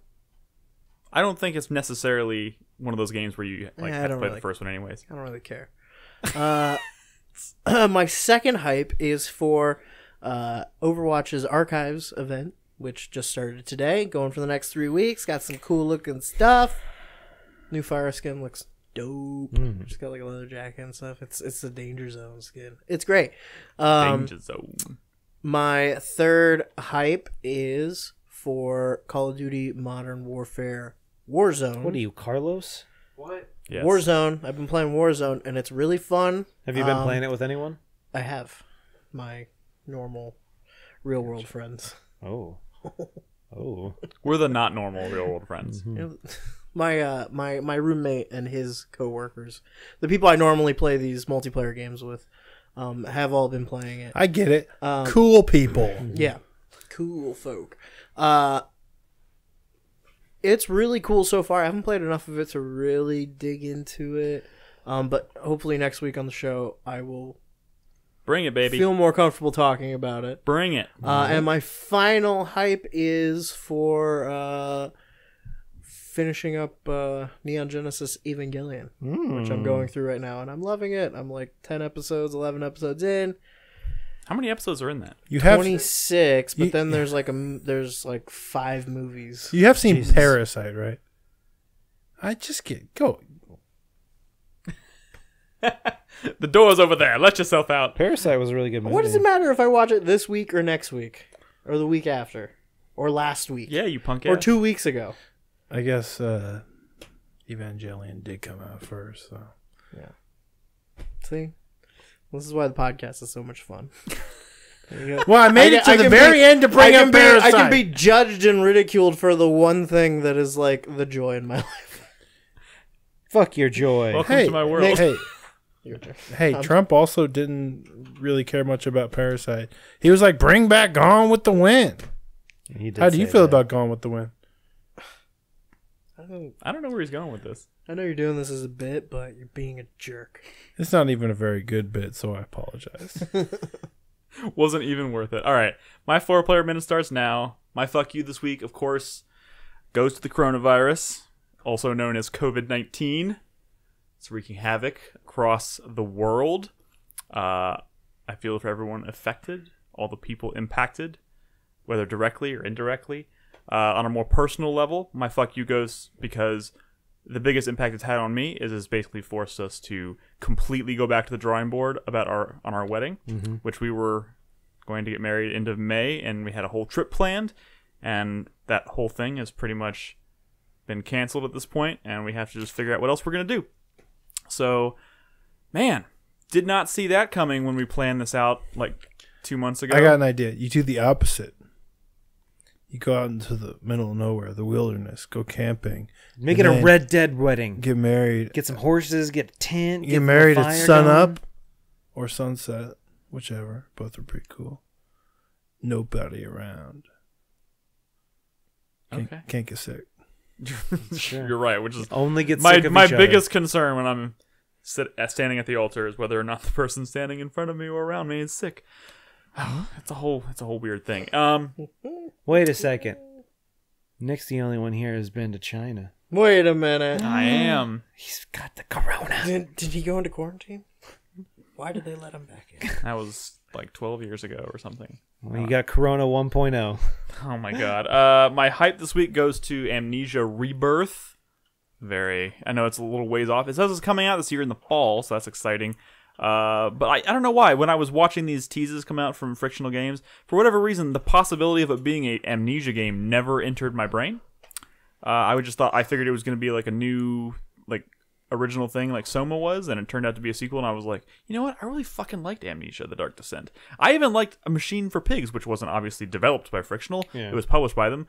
But, like, I liked both of those games quite a bit. They have such a unique atmosphere to them that's You played rare. Soma, right? Are you practicing like for a prostate exam over there, Brad? He's like, Is that what they do? Why, Brad? you would know more than us. You gonna chastise me some more No, I if mean, I hadn't? last time I got a physical, I was like, do we need to do this? He's like, nah, you're fine. Not yet. It's like, I don't. Not yet. He's like, next time. Not yet. Not yet. Get the fuck out of here. It's like, But I don't know if He's like, like, I "Oh, the she would last stop asking time, me Brad, that." I'm not sticking my finger in your butt. but maybe he just didn't want to do it. He's like, all right, we'll try again next week, Doc. Oh my god. My thank you this week goes to anyone and everyone involved in the development and production from beginning to end in The Walking Dead. Telltale's The Walking Dead. That goes to everyone at Telltale, everyone at Skybound, everyone that came together to make sure this thing got an ending. It's one of those, like, I didn't think I was gonna have such a reaction to it, but it did, and like like playing all the way through it elevated my opinion of the whole thing. Like, even the first season just made the whole thing way more memorable and way impactful to me. So thank you to everyone involved in producing that game.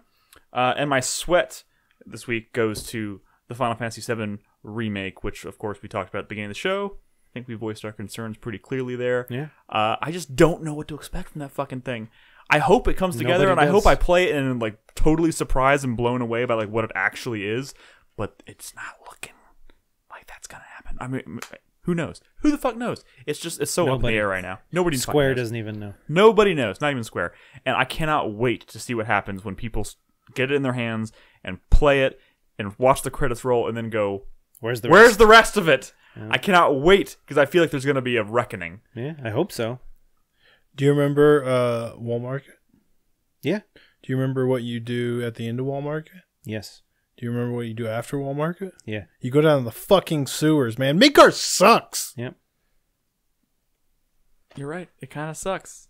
It kind of sucks because you know what comes after it, and that sucks. Dude, the sewers are like 10 minutes of gameplay in Final Fantasy VII, but I bet you in 7 Remake it's going to be like 40 minutes. They're going to stretch that What sewer about all out so What about all the long. new people who've never played the original? Who now are just going to think of Final Fantasy VII as Midgar? Here. That's an even Well, weirder I mean, that question. could actually happen, but you know what? Yeah, it's a modern square. And then they're going to be like, what the fuck is all this, like, What's all the hype? chocobos and airships, and there's, like, a Las Vegas place? It's weird. It's going to be weird. It's going to be weird, but I look forward to playing it anyways and talking about it. So anyways, that's our show tonight, guys. Thank you so much for tuning in. Really, really appreciate it. Of course, if you want to catch all of our old episodes, go to 4playernetwork.com. If you want to be a part of the community, we invite you to join our Discord. If you're new, if you join our Discord, pop into our introductions channel, say hello, introduce yourself. I love hearing from you guys. We all do. And if you're interested in supporting us financially, go to patreon.com/4player. We appreciate any and all donations there. It helps us, well, I guess we're not going to E3 this year, but it still helps us out tremendously when it comes to anything we need to, Helps like us buy toilet paper. toilet paper, microphones, couches, which we're going to get new couches soon because holy shit, we need them. And of course, again, reminder, if you have not yet checked out our top 10 videos for 2019, they are out and available. We have one more coming with Crispy and Carlos. It's going to be a fun one. The Duel. The Duel. But yeah, Brad's, mine, Chris Davis's, and Ed's are available to watch now. They're at 4playernetwork.com, so check them out. But that's it for our show. Stay safe out there. Wash your hands. You don't have to watch mine. My game of the year was Outer Wilds. But the other 9 are really great. Who knows what those are? You punk ass bitch. Don't listen to him. Watch his They've fucking all already watch his seen fucking it. video. They've Anyways, all already seen it. we'll see you guys next week. Good night.